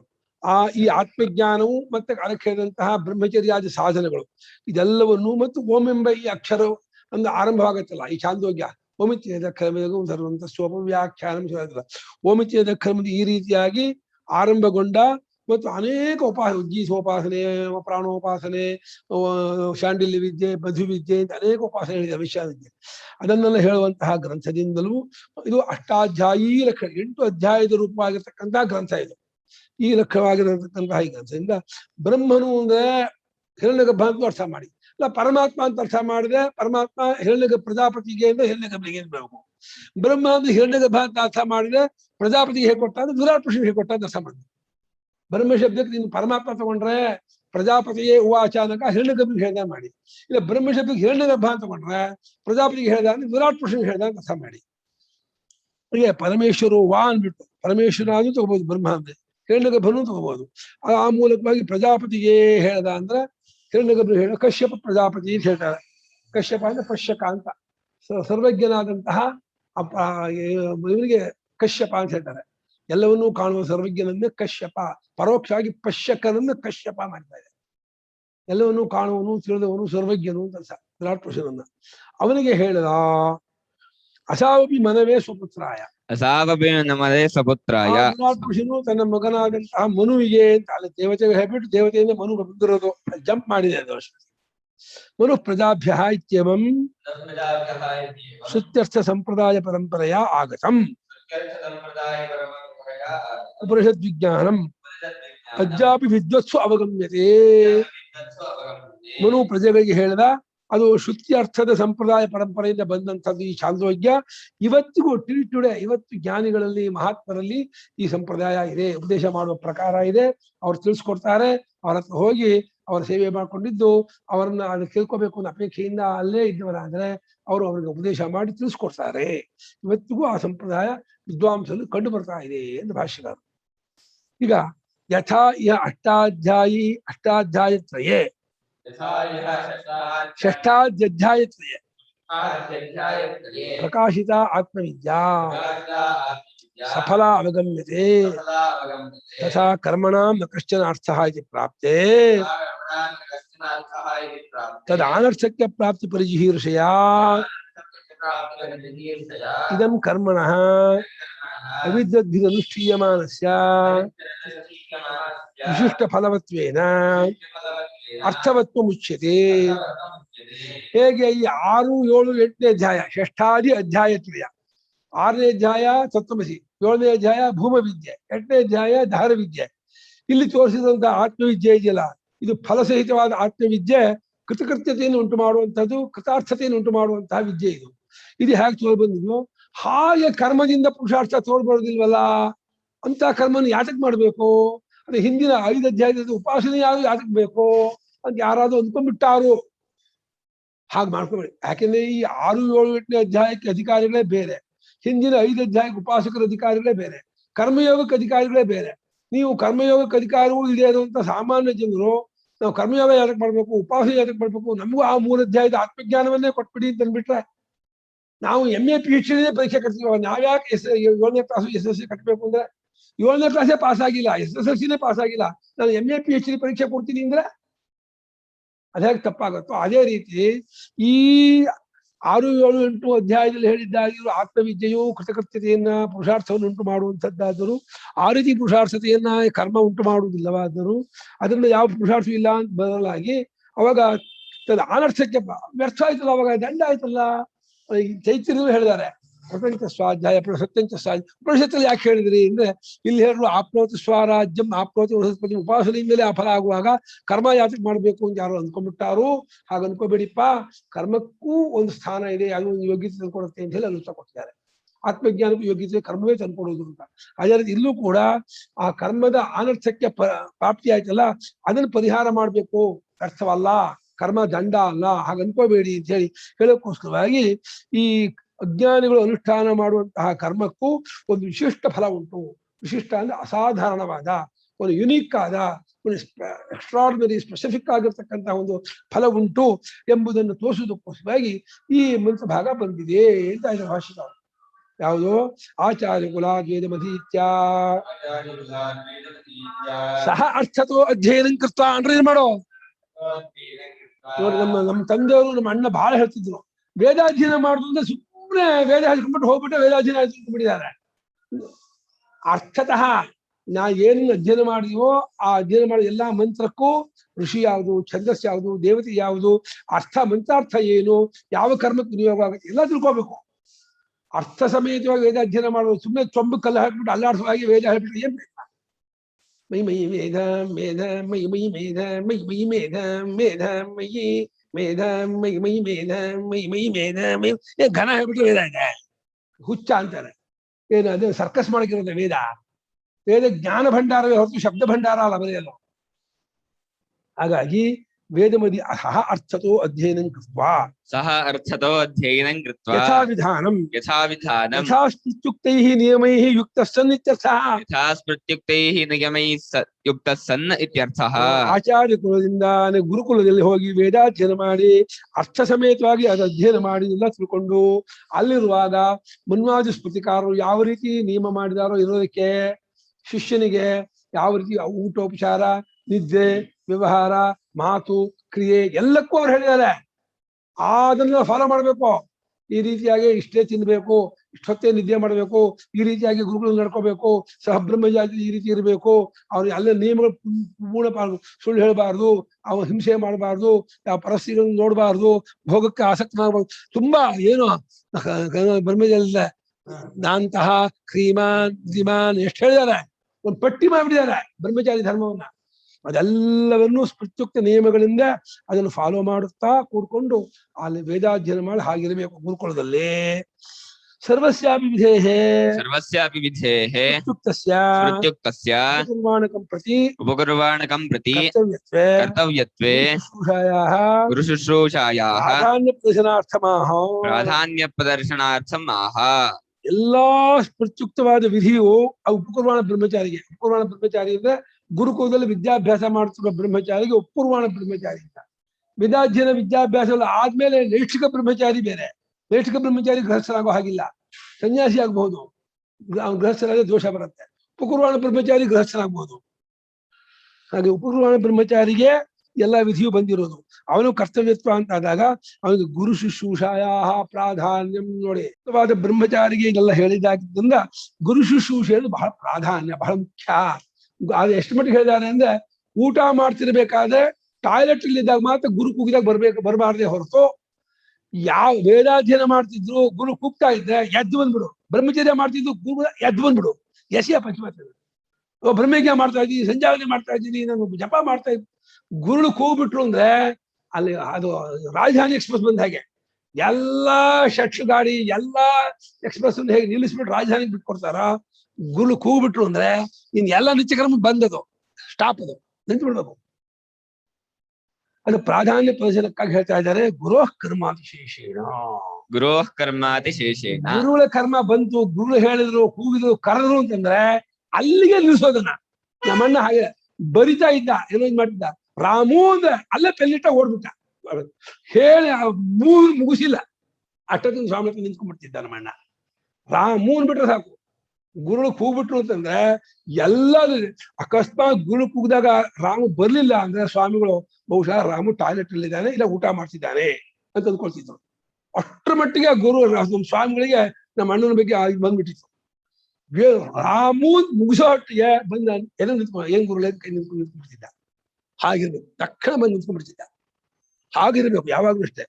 ಗುರೋಹೋ ಕರ್ಮಾತಿಶೇಷಣ, ಗುರುಗಳ ಕೆಲಸ ಇದೆಯಲ್ಲ ಅದನ್ನ ಬಿಟ್ಟು ಇನ್ನು ಎಲ್ಲ ಸಂಧ್ಯಾವಂದನೆ, ವೇದಾಧ್ಯಯನ, ಪೂಜೆ ಪುರಸ್ಕಾರ, ಜಪ ತಪ, ಹೋಮ ಹವನ ಏನಿದ್ರು ಅದೆಲ್ಲ ಸೆಕೆಂಡ್ರಿ, ಅದೆಲ್ಲ ಗೌಣ. ಸಾಕ್ಷಾತ್ ಓಡಾಡೋ ಪರಮಾತ್ಮ ಇರ್ಬೇಕಾದ್ರೆ ಅದನ್ನ ಬಿಟ್ಕೊಂಡು ಏನೋ ಕಲ್ತೊಳಿತಾರೆ. ಏನಕ್ಕೆ ಕಲ್ತೊಳಿಬೇಕು? ಬುದ್ಧಿ ಇಲ್ಲ, ವರ ಇರಲಿ. ಇನ್ನು ಗುರು ಕರ್ಮ ಯತ್ ಕರ್ತವ್ಯಂ ತತ್ ಕೃತ್ವಾ, ಗುರೋಃ ಕರ್ಮ ಯತ್ ಕರ್ತವ್ಯಂ ತತ್ ಕೃತ್ವಾ. ಗುರುವಿನ ಕರ್ಮ ಏನಿದೆಯೋ ಅದನ್ನು ಮಾಡಿ, ತಚ್ಛೂನ್ಯೋ ಯಹ ಅವಶಿಷ್ಟ ಕಾಲ, ಕರ್ಮಶೂನ್ಯೋ ಅವಶಿಷ್ಟ ಕಾಲ, ತೇನ ಕಾಲೇನ ವೇದಮಧೀತ್ಯ ಇತ್ಯರ್ಥಃ. ತೇನ ಕಾಲೇನ ವೇದಮಧೀತ್ಯ ಇತ್ಯರ್ಥಃ. ಅದು ಗುರು ಏನು ಕಲಿತಿಲ್ಲ, ಗುರುಗಳಿಗೆ ಏನು ನಮ್ಮಿಂದ ಅವಶ್ಯಕತೆ ಇಲ್ಲ. ಗುರು ಅವ್ರ ಪಾಡಿಗೆ ಮಲ್ಕೊಂಡಿದ್ದಾರೋ, ಏನೋ ಓದ್ತಿದಾರೋ, ಏನೋ ಮಾಡ್ತಿದ್ದಾರೆ ಅಂತಂದ್ರೆ ಅವಾಗ ನೀನ್ ವೇದ ಹೇಳ್ಕೊತಾ ಕೂತ್ಕೋ, ವ್ಯಾಕರಣ ಓದ್ತಾ ಕೂತ್ಕೋ, ನೀನ್ ಧರ್ಮಶಾಸ್ತ್ರ ಓದು, ನೀನ್ ಸಂಸ್ಕೃತ ಓದು, ಏನೋ ಮಾಡು, ಅವಾಗ ಕಲಿ. ಗುರುಗಳ ಕೆಲಸ ಇದ್ದು ಬಿಟ್ರೆ ಎಲ್ಲಕ್ಕೂ ಸ್ಟಾಪ್ ಆಗುತ್ತೆ. ಗುರುಳು ಕರ್ಮ ಇಲ್ಲದೆ ಇದ್ದಾಗ ಕರ್ಮಶೂನ್ಯವಾಗಿ ಉಳಿದ ಕಾಲ ಯಾವುದುಂಟೋ ಆ ಕಾಲದಲ್ಲಿ ವೇದಾಧ್ಯಯನ ಮಾಡಿ, ಶಾಸ್ತ್ರಾಧ್ಯಯನ ಮಾಡಿ ಎಲ್ಲ ಮಾಡ್ಕೊಂಡು ಏವಂ ಹಿ ನಿಯಮವತ ಅಧೀತೋ ವೇದಃ ನಿಯಮವತ ಅಧೀತೋ ವೇದಃ ಕರ್ಮಜ್ಞಾನ ಫಲಪ್ರಾಪ್ತಯೇ ಭವತಿ ನಾನ್ಯಥಾ ಇತ್ಯಭಿಪ್ರಾಯಃ. ಕರ್ಮಜ್ಞಾನ ಫಲಪ್ರಾಪ್ತಯೇ ಭವತಿ ನಾನ್ಯಥಾ ಇತ್ಯಭಿಪ್ರಾಯಃ. ಈ ರೀತಿ ಗುರುಗಳ ಕರ್ಮವನ್ನು ಮಾಡಿಕೊಂಡು ವೇದಾಧ್ಯಯನ ಶಾಸ್ತ್ರಾಧ್ಯಯನ ಕರ್ಮಾದಿಗಳನ್ನು ಮಾಡುತ್ತಿದ್ದರೆ ಆ ವೇದಾಧ್ಯಯನ ಶಾಸ್ತ್ರಾಧ್ಯಯನ ಕರ್ಮಾನುಷ್ಠಾನಗಳು ವೀರ್ಯವತ್ತರವಾಗುತ್ತದೆ. ಅದಕ್ಕೆ ಇದರಿಂದ ವೀರ್ಯತ್ವ ಬರುತ್ತೆ. ತಮಾಷೆ ನೋಡಿ, ಕರ್ಮ ಮಾಡೋದ್ರೆ ಕರ್ಮ ವೀರ್ಯತ್ವ ಅಂತ ಇಲ್ಲ. ಕರ್ಮ ಮಾಡೋದು ಶ್ರದ್ಧೆಯಿಂದ ಅರ್ಥಜ್ಞಾನ ಮಾಡ್ಬೇಕು ಸರಿ. ಗುರುಗಳ ಕರ್ಮವನ್ನು ಮಾಡಿ ಗುರುಗಳ ಸಂತುಷ್ಟ ಆಗ್ಬಿಟ್ಟು ನೀನು ಕರ್ಮ ಮಾಡಿದ್ರೆ ಆ ಎಲ್ಲ ಇದಕ್ಕೆ ಆಡ್ ಆಗ್ಬಿಡುತ್ತೆ. ಆ ಗುರುಗಳ ಅನುಗ್ರಹ, ಗುರುಗಳ ಅಷ್ಟು ಇದಕ್ಕೆ ಸೇರ್ಬಿಟ್ಟು ಇದು ವೀರ್ಯವತ್ತರ ಬಿಡುತ್ತೆ. ಈ ರೀತಿಯಾಗಿ ನಿಯಮವುಳ್ಳವನಾದ ಬ್ರಹ್ಮಚಾರಿಯಿಂದ ಅಧ್ಯಯನ ಮಾಡಿದ್ದಾದ ವೇದವು ಕರ್ಮ ಫಲಪ್ರಾಪ್ತಿಯೇ ಜ್ಞಾನ ಫಲಪ್ರಾಪ್ತಿ. ಜ್ಞಾನನ ಉಪಾಸನೆ, ಜ್ಞಾನನ ಆತ್ಮಜ್ಞಾನ ಎರಡು ತಗೊಳ್ಳಿ. ಕರ್ಮದ ಫಲಪ್ರಾಪ್ತಿಯು ಉಪಾಸನಾ ಮತ್ತು ತತ್ವಜ್ಞಾನ ಫಲಪ್ರಾಪ್ತಿಗೂ ಕಾರಣವಾಗತ್ತೆ ಹೊರತು ನಾನ್ಯಥಾ. ಗುರು ಕೂಗ್ಬಿಡ್ತಾರೆ, ಕೂಗ್ದೆ ಏನ್ ಮಾಡ್ತಾರೆ, ಅವ್ರಿಗೆ ಏನಂತೆ, ನಾವ್ ಏನ್ ಮಾಡ್ತಿದ್ದೀವಿ, ಏನ್ ನೋಡ್ದೆ ಕಳ್ಬಿಟ್ರೆ ನಾವ್ ಇಲ್ಲಿ ಜಪ ಮಾಡ್ತಿರ್ತೀವಿ, ನಮ್ಗೆ ಪೂಜೆ ಮಾಡ್ತಿರ್ತೀವಿ, ನಾವ್ ಇಲ್ಲೇನೋ ವೇದ ಕೂಗ್ಬಿಡ್ತಾರೆ, ಪರವಾಗಿಲ್ಲ, ಅವ್ನು ಕೂಗ್ದಾಗ ಓಡಕ್ಕಾಗತ್ತಾ ಅಂತಂದ್ರೆ ಪ್ರಯೋಜನ ಇಲ್ಲ. ಪ್ಲಸ್ ಹೋಯ್ತು ಎಲ್ಲ ದಂಡ. ಅದು ಅಭಿಸಮಾವೃತ್ಯ ಧರ್ಮ ಜಿಜ್ಞಾಸಾಂ ಸಮಾಪಯಿತ್ವಾ ನಿವೃತ್ಯ ನ್ಯಾಯತಃ ದಾರಾನಾಹೃತ್ಯ ಕುಟುಂಬೇ ಸ್ಥಿತ್ವಾ ಗಾರ್ಹಸ್ಥ್ಯೇ ವಿಹಿತೆ ಕರ್ಮಣಿ ತಿಷ್ಠನ್ ಇತ್ಯರ್ಥಃ. ಅಭಿಸಮಾವೃತ್ಯ ಅದಕ್ಕೆ ಧರ್ಮ ಜಿಜ್ಞಾಸೆ ಮುಗಿಸ್ಕೊಂಡು ದಶ ಮಾಡಿದ್ರು. ಗುರುಕುಲದಲ್ಲಿ ಪೂರ್ತಿ ಧರ್ಮ ಜಿಜ್ಞಾಸ, ವೇದಾಧ್ಯಯನ, ಶಾಸ್ತ್ರಾಧ್ಯಯನ, ಶೌತಾಧ್ಯಯನ, ಅರ್ಥ ಸಮೇತವಾಗಿ ಎಲ್ಲವನ್ನೂ ಕಲ್ತ್ಕೊಂಡು ಗುರುಕುಲದಿಂದ ನಿವೃತ್ತ ಗುರುಗಳ ಅನುಮತಿ ತಗೊಂಡು ಗುರುದಕ್ಷಿಣೆಯನ್ನು ಕೊಟ್ಟು, ಗುರುಗಳೇ ಹೋಗೋ ಪರವಾಗಿಲ್ಲ ಕಣೋದ್ರಿಂದ ಬರ್ಬೋದು, ಅದೇ ತೊಂದರೆ ಇಲ್ಲ. ಆದ್ರೆ ಗುರು ದಕ್ಷಿಣೆ ಕೊಡು ಅಂದ್ರೆ ಕೊಟ್ಟು ಬರ್ಬೇಕಾಗತ್ತೆ. ಗುರುಗಳದ್ದು ಹೇಳ್ಬೇಕು, ಗುರುಗಳೇ ಇಷ್ಟು ದಿವಸ ಅಧ್ಯಯನ ಮಾಡಿದ್ದಕ್ಕೆ ನಾನು ದಕ್ಷಿಣೆ ಕೊಡ್ಬೇಕು ಅಂತ ಅಂದ್ಕೊಂಡಿದ್ದೀನಿ, ಗುರು ದಕ್ಷಿಣೆ ತಗೊಳ್ಳಿ ಅಂತ ಹೇಳಿ ನೀವ್ ಏನ್ ಹೇಳ್ತಿದ್ರು ಕೊಡ್ತೀನಿ ಬೇಕು. ಚೆನ್ನಾಗಿ ಸೇವೆ ಮಾಡಿ ಕಣ, ಚೆನ್ನಾಗಿ ಅಧ್ಯಯನ ಮಾಡಿ ಕಣ, ಹೋಗ ಏನು ಬೇಡ ಅಂದ್ಬಿಟ್ರೆ ಆಯ್ತು, ನಮಸ್ಕಾರ ಮಾಡಿ ಬಂದ್ರೆ ಆಯ್ತು. ಸಾಮಾನ್ಯ 199 ಗುರುಗಳು ಹಾಗೆ ಕಳಿಸ್ತಾರೆ. ಯಾರು ಗುರು ದಕ್ಷಿಣೆ ಕೇಳಕ್ ಇಷ್ಟಪಡಲ್ಲ. ಯಾರೋ ಲಕ್ಷಕ್ಕೆ ಕೋಟಿಗೆ ಒಬ್ಬ ಕೇಳಬಹುದು, ಕೇಳಿದ್ರೆ ಕೊಡ್ಬೇಕಾಗತ್ತೆ, ಆ ವಿಷಯ ಬೇರೆ. ಅಂದ್ಬಿಟ್ಟು ನ್ಯಾಯತಃ ದಾರಾನಾರ್ಥ ನೋಡಿ, ಶಾಸ್ತ್ರಕ್ಕೆ ಸಮ್ಮತವಾದಂತಹ ಪತ್ನಿ ತಗೋಬೇಕಂತೆ. ಅಂದ್ರೆ ಸಗೋತ್ರವಾಗಬಾರ್ದು, ಇಂಟರ್ ಕ್ಯಾಸ್ಟ್ ಆಗಬಾರ್ದು, ತನಗಿಂತ ದೊಡ್ಡವರಾಗಿರ್ಬಾರ್ದು, ಆಮೇಲೆ ಅಂಗಾರಿ ಊನ ಆಗಿರ್ಬಾರ್ದು, ಇಲ್ಲ ಕೆಪ್ಪ ಕುಂಟು ಮಧುರ ಇತ್ಯಾದಿ ಇಲ್ದಿರತಕ್ಕಂತಹ ಸರ್ವಲಕ್ಷಣ ಸಂಪನ್ನ ಆಗಿರ್ತಕ್ಕಂತಹ ಹುಡುಗಿಯನ್ನ ತನ್ನ ಕುಲಕ್ಕೆ, ತನ್ನ ವಂಶಕ್ಕೆ, ತನ್ನ ವಯಸ್ಸಿಗೆ, ತನ್ನ ಇದಕ್ಕೆ ಹೊಂದುವಂತಹ ಪತ್ನಿಯನ್ನ ತಂದುಕೊಂಡು, ಇದು ಇವಂದೇ ಅಧಿಕಾರ, ಇವನೇ ಹೋಗ್ಬಿಟ್ಟು ತನ್ನ ಸ್ನೇಹಿತರಿಗೆ ಹೋಗ್ಬಿಟ್ಟು ನನ್ನ ಇಂಥ ವಂಶದ, ಇಂಥ ಕುಲದ, ಇಂಥ ಗೋತ್ರದ ನನಗೆ ನಿಮ್ಮ ಮಗಳನ್ನ ನಾನು ಕೇಳ್ಕೊತಾ ಇದ್ದೀನಿ, ದಯವಿಟ್ಟು ನನಗೆ ನಿಮ್ಮ ಮಗಳನ್ನು ಕೊಟ್ಟು ನನ್ನ ವಂಶ ಉದ್ಧಾರ ಆಗುವುದಕ್ಕೂ ನನ್ನ ಒಂದು ಯಜ್ಞಯಾಗ ಅನುಕೂಲವಾಗುವುದಕ್ಕೂ ದಯವಿಟ್ಟು ನಿಮ್ಮ ಮಗಳನ್ನು ಕೊಟ್ಟು ನನಗೆ ಅನುಗ್ರಹ ಮಾಡ್ಬೇಕು ಕೇಳ್ಕೋಬೇಕಂತ ಹೋಗಿ. ಈ ವರ ಹೋಗಿ ಯಾರು ಕನ್ಯಾಪಿತ್ರ ಹತ್ರ ಹೋಗ್ಬಿಟ್ಟು ಕಳಿಸ್ಕೊಳ್ಬೇಕಂತೆ. ಹೋಗಿ ನಮಸ್ಕಾರ ಮಾಡಿ ಅವರ ಹತ್ರ ನಮಸ್ಕಾರ ಮಾಡ್ಬಿಟ್ಟು, ಈಗ ನಿಮ್ಮ ಮಗಳನ್ನ ನನ್ನ ಸೈನ್ಯ ಕೊಟ್ಟು ಅನುಗ್ರಹ ಮಾಡಿ, ನೀವು ಇದ್ ಮಾಡಿ ವಂಶ ಉದ್ಧಾರ ಮಾಡ್ಕೊಡಿ, ಅದಕ್ಕೆ ಅವನ ಧರ್ಮದಲ್ಲಿ ಇರ್ಬೇಕು ಅಂದ್ಕೊಂಡಿದ್ದಾನೆ, ಯಜ್ಞಾಗಾದಿ ಮಾಡ್ಬೇಕು ಅಂದ್ಕೊಂಡಿದ್ದಾನೆ, ಅದಕ್ಕೆ ನೀವು ಸಹಕಾರ ಮಾಡ್ಕೊಡಿ ನಾವು ಕೇಳ್ಕೊಬೇಕಂತೆ. ಕೇಳ್ಕೊಂಡ್ಬಿಟ್ಟು ತಾನು ತಂದು ಮದುವೆ ಮಾಡ್ಕೊಬೇಕಂತೆ. ಹೆಣ್ಮನೆಯಲ್ಲ ಮದುವೆ ಅಲ್ಲ, ಹುಡುಗಿ ಮನೆಯಲ್ಲಿ ಹುಡುಗಿ ಖರ್ಚು ಮಾಡಿ ಮದುವೆ ಆಗಲ್ಲ. ಒಪ್ಕೊಂಡ್ರೆ ಕನ್ಯಾ ಶುಲ್ಕಾದಿಗಳನ್ನು ಕೊಟ್ಟು ತಗೊಂಬನ್ನಿ ಹೇಳಿದ್ದಾರೆ. ಅಪಸ್ತಂಭರು ಹೇಳಿದ್ದಾರೆ, ಕನ್ಯಾ ಶುಲ್ಕ ಕೊಟ್ಟು ಆ ಹುಡುಗಿಯನ್ನು ತಂದ್ಕೊಂಡು ತನ್ನ ಪುರೋಹಿತನ ಇಟ್ಕೊಂಡು ಶಾಸ್ತ್ರೋಕ್ತವಾಗಿ ವಿವಾಹ ಮಾಡ್ಕೊಂಡು ಅದಕ್ಕೆ ತನ್ನ ಅತ್ತೆ ಮಾವನ್ನು ಕರೆಸ್ಕೊಂಡು ತಾನು ವಿವಾಹ ಮಾಡ್ಕೋಬೇಕು ತನ್ನ ಮನೆಯಲ್ಲಿ. ಸಾಂಪ್ರದಾಯಿಕ ಮದ್ವೆ ಕಾಶಿ ಯಾತ್ರೆ ಯಾಕೆ ಮಾಡ್ತಾರೆ ಮತ್ತೆ? ಅದೆಲ್ಲ ಇನ್ನು ಹೊಟ್ಟಿದಾನೆ, ಯಾರು ಹೆಣ್ ಕೊಡ್ತಾ ಇಲ್ಲ, ನೀವೆಲ್ಲ ಕೊಡ್ಲಿ ಬನ್ನಿ ಅಂತ ಇದಕ್ಕೆ ಒಂದು ನಾಟಕ ಅನ್ನೋದಲ್ಲ, ತಮಾಷೆ ಇರ್ಲಿ ಅಂತ. ವಿವಾಹ ಮಧ್ಯದಲ್ಲಿ ಕೆಲವು ನಾಟಕ ಇರ್ಬೇಕಲ್ಲ, ಬೇಜಾರು ತಮಾಷೆ ಮಾಡ್ತಾ ಇದ್ದಾರೆ. ಅದೆಲ್ಲ ವಿಶೇಷ ಏನಿಲ್ಲ. ಕಾಶಿ ನಿಮ್ ಹೆಣ್ ಕೊಡದೆ ಹೋದ್ರೆ ಕಾಶಿ ಯಾತ್ರೆ ಹೊರಟೋಗ್ಬಿಡ್ತಾನೆ, ಅವ್ರಿಗೆ ಬೇಜಾರಾಗ್ಬಿಡುತ್ತೆ. ಇಲ್ಲಪ್ಪ ಹೋಗ್ಬೇಡಪ್ಪ, ನನ್ ಮಗಳನ್ನ ಕೊಡ್ತೀನಿ, ಕಾಶಿಗೆ ಹೋಗ್ಬೇಡ, ಮದುವೆ ಮಾಡ್ಕೊಂಡು ನೀವು ಗೃಹಸ್ಥಾಶ್ರಮ ಧರ್ಮ ಮಾಡ್ಕೊಂಡು ಇರಪ್ಪ ಅಂತ ಬಂದು ಹೇಳಿ ಪ್ರೀತಿಯಾನ ಕಾಶಿ ಯಾತ್ರೆ ಹೊರಡೋದು. ಅವ್ರಿಗೆಲ್ಲ ಹೇಳಿ ಹೊರಬಿಟ್ಟಿದ್ದಾರೆ, ಬರ್ತ ಕಾಶಿ ಯಾತ್ರೆ ಹೋಗ್ತಾನೆ, ಬರ್ರಿ ತಡೀರಿ ನೀವು, ಬಂದು ತಡೆದು ಬಿಟ್ಟು ಹೋಗ್ಬೇಡ ಕಾಶಿ ಯಾತ್ರೆಗೆ, ನನ್ ಮಗಳನ್ನ ಮದುವೆ ಮಾಡ್ಕೊಂಡು ನೀನ್ ಧರ್ಮಾನುಷ್ಠಾನ ಮಾಡ್ಕೊಂಡು ಇರು ಅಂತ ಹೇಳ್ತಾರೆ. ತತ್ರಾಪಿ ಗಾರ್ಹಸ್ಥ್ಯ ವಿಧಾನಾಂ ಕರ್ಮಣಾಂ ಸ್ವಾಧ್ಯಾಯಸ್ಯ ಪ್ರಾಧಾನ್ಯ ಪ್ರದರ್ಶನಾರ್ಥ ಮುಚ್ಯತೆ. ಅದು ಗೃಹಸ್ಥಾಶ್ರಮದಲ್ಲಿ ಉಪಾಸನಾ ವಿಶ್ಲೇವ ಯಜ್ಞಾಗಾದಿಗಳಿಗಿಂತಲೂ ಸ್ವಾಧ್ಯಾಯ ಬಹಳ ಮುಖ್ಯ. ಯಾಕೆಂದ್ರೆ ಧರ್ಮ ಬೆಳೆಯೋದು ಸ್ವಾಧ್ಯಾಯದಿಂದಲೇ. ಯಜ್ಞಾಗಾದಿ ಮಾಡುವಂಥ ಯೋಗಿ ಎಲ್ರಿಗೂ ಇರಬೇಕು ಅಂತೇನಿಲ್ಲ. ಆದ್ರೆ ತಾನು ಕಲಿತಂತಹ ಮಂತ್ರಗಳನ್ನ ಅರ್ಥವತ್ತಾಗಿ ದಿನ ಆವೃತ್ತಿ ಮಾಡೋದಕ್ಕೆ ಏನೂ ಅಡ್ಡಿ ಇಲ್ಲ.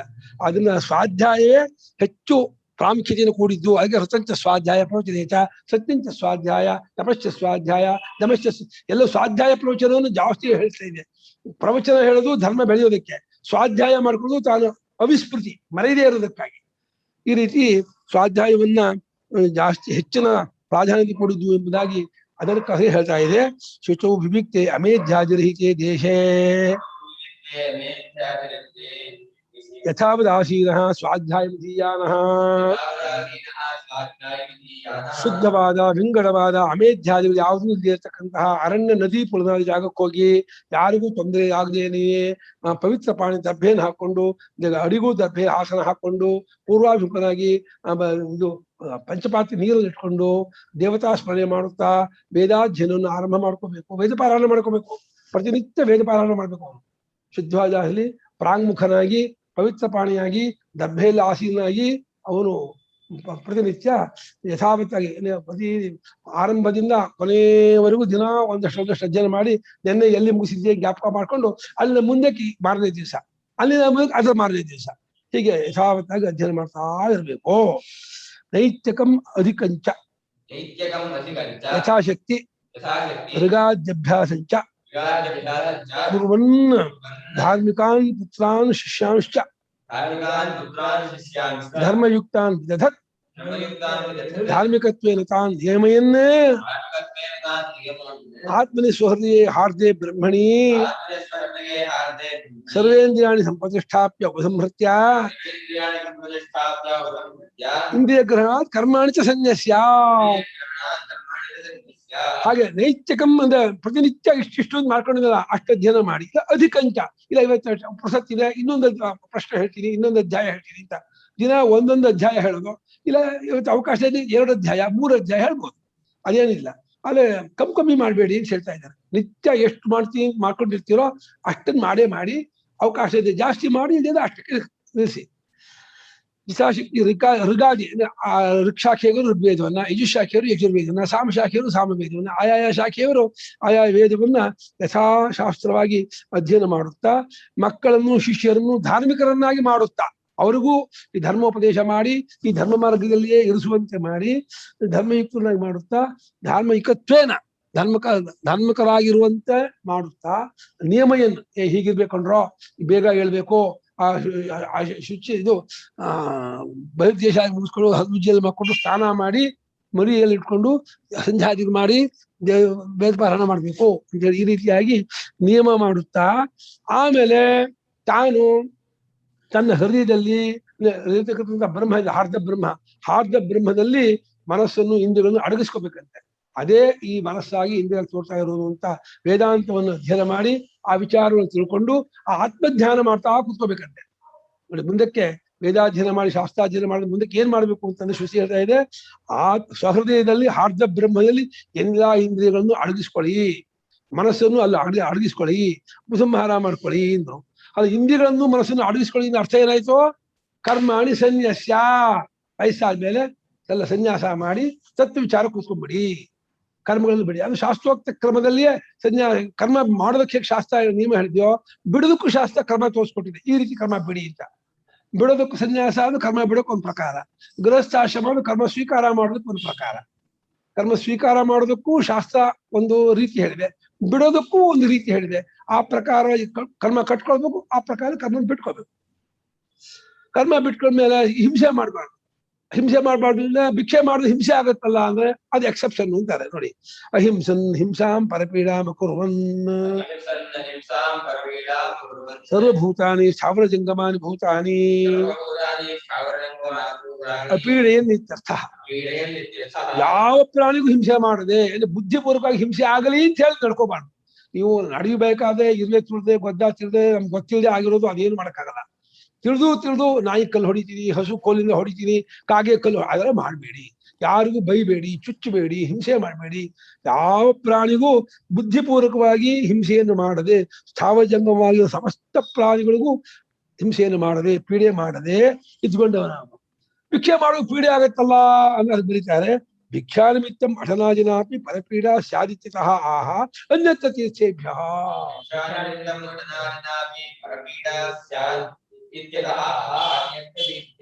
ಭಿಕ್ಷಾ ನಿಮಿತ್ತ ಮನೆ ಹೋದಾಗ ಆ ಸಂಚಾರ ಮಾಡುವಾಗ ಬೇಜಾರಾಗುತ್ತೆ, ಅಯ್ಯೋ ಇವ್ರು ಬಂದ್ಬಿಟ್ರಲ್ಲಪ್ಪ ಅಂತ ಜನರಿಗೆ ಇದಾಗುತ್ತೆ, ಅವ್ರ ಜನರಿಗೆ ಬರೋ ಕಸಿಬಿಸಿ ಆಗುತ್ತೆ, ಹಿಂಸೆ ಆಗುತ್ತೆ, ಏನೋ ಒಂಥರ ಅವ್ರ ಪಾಡಿ ಫ್ರೀ ಆಗಿರ್ತಾರೆ. ಆ ದೊಡ್ಡವ್ರು ಬಂದ್ಬಿಟ್ರೆ ಗಂಭೀರವಾಗಿರ್ಬೇಕಾಗತ್ತೆ, ಒಂದು ಮೌನವಾಗಿರ್ಬೇಕಾಗತ್ತೆ, ಮರ್ಯಾದೆ ಕೊಡ್ಬೇಕಾಗತ್ತೆ. ಒಂದ್ಸಲ ನಮ್ಗೆ ಹಿಂಸೆ ಆಯ್ತು ಇವ್ರು ಬಂದಿದ್ದು ಅಂತಂದ್ರೆ ಅದಕ್ಕೇನು ಮಾಡಕ್ಕಾಗಲ್ಲ. ಹಾಗೆ ಭಿಕ್ಷೆ ಅವನು ಮನೆ ಮುಂದೆ ನಿಂತ್ಕೊಳ್ಳೋದ್ರೆ ಆ ಮನೆಯವರಿಗೆ ಅಯ್ಯೋ ಭಿಕ್ಷೆ ಹಾಕೋಲ್ಲಪ್ಪ, ಏನ್ ಮಾಡೋದು, ಕಷ್ಟ ಆಗತ್ತಲ್ಲಪ್ಪ ಅಂತ ಆ ರೀತಿ ಅನ್ಕೊಂಡ್ರೆ ಅದು ಹಿಂಸೆ ಅಲ್ಲ ಅಂತ ಇದ್ದಾರೆ. ನೀವ್ ಬೇಕಾದ್ರೆ ಹಾಕ್ಬೋದು, ಹಾಕ್ಬಾರ್ದು, ಹಾಕ್ಲೇಬೇಕು ಅಂತ ಏನು ವಿಧಿ ಇಲ್ಲ. ಹಾಕಿದ್ರೆ ನಿಮ್ಗೆ ಒಳ್ಳೇದು, ಹಾಕಿದ್ರೆ ಮುಂದಿನ ಮನೆ ಹೋಗ್ತಾನೆ. ನೀವು ಅದಕ್ಕೆ ನಂಗೆ ಹಿಂಸೆ ಆಯ್ತು, ಪೀಡಿ ಆಯ್ತು ಬಂದದ್ದು ಅಂತ ಹೇಳಿ ಅಂದ್ಕೊಂಡ್ರೆ ಅದು ಹಿಂಸೆ ಅಲ್ಲ ಅಂತ ಇದೆ ಶಾಸ್ತ್ರ.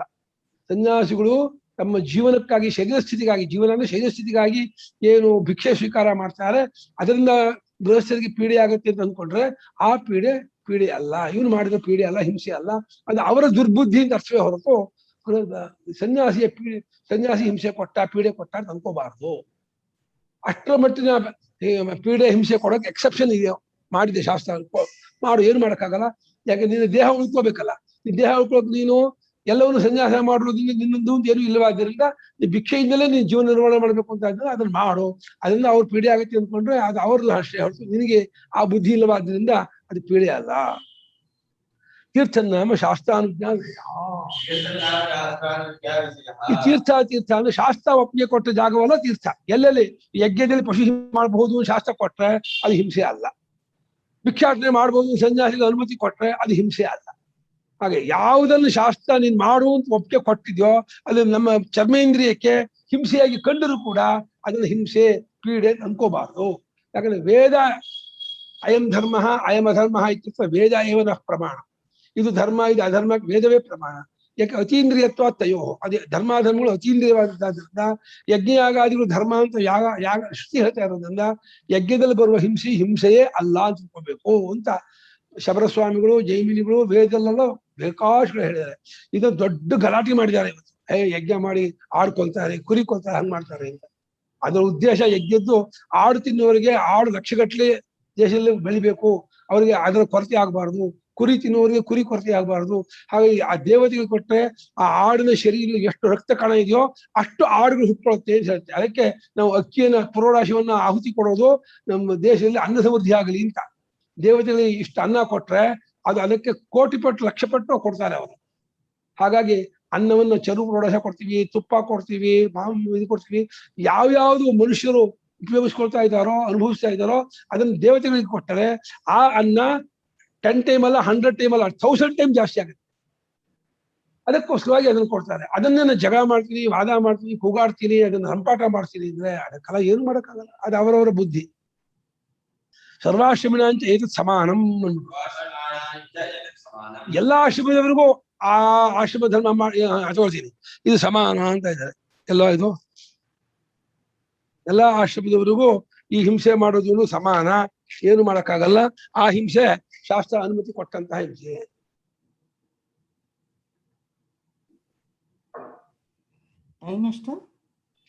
ತೀರ್ಥೇಭ್ಯೋ ಅನ್ಯತ್ರ ಹಿಂಸೀವೇತ್ಯನ್ಯಮನ್ಯ ವರ್ಣಯಂತಿ. ತೀರ್ಥಗಳನ್ನು ಬಿಟ್ಟು ಮೆಕ್ಕೆಗಳಲ್ಲಿ ಅಹಿಂಸೆಯೇ ವಿವಕ್ಷಿತ ಅಂತ. ಅಲ್ಲಿ ಅಹಿಂಸಕನಾಗಿಯೇ ಇರಬೇಕು. ತೀರ್ಥ ಜಾಗದಲ್ಲಿ ಹಿಂಸೆ ಮಾಡಿದ ಹಿಂಸೆಯೇ ಅಲ್ಲ.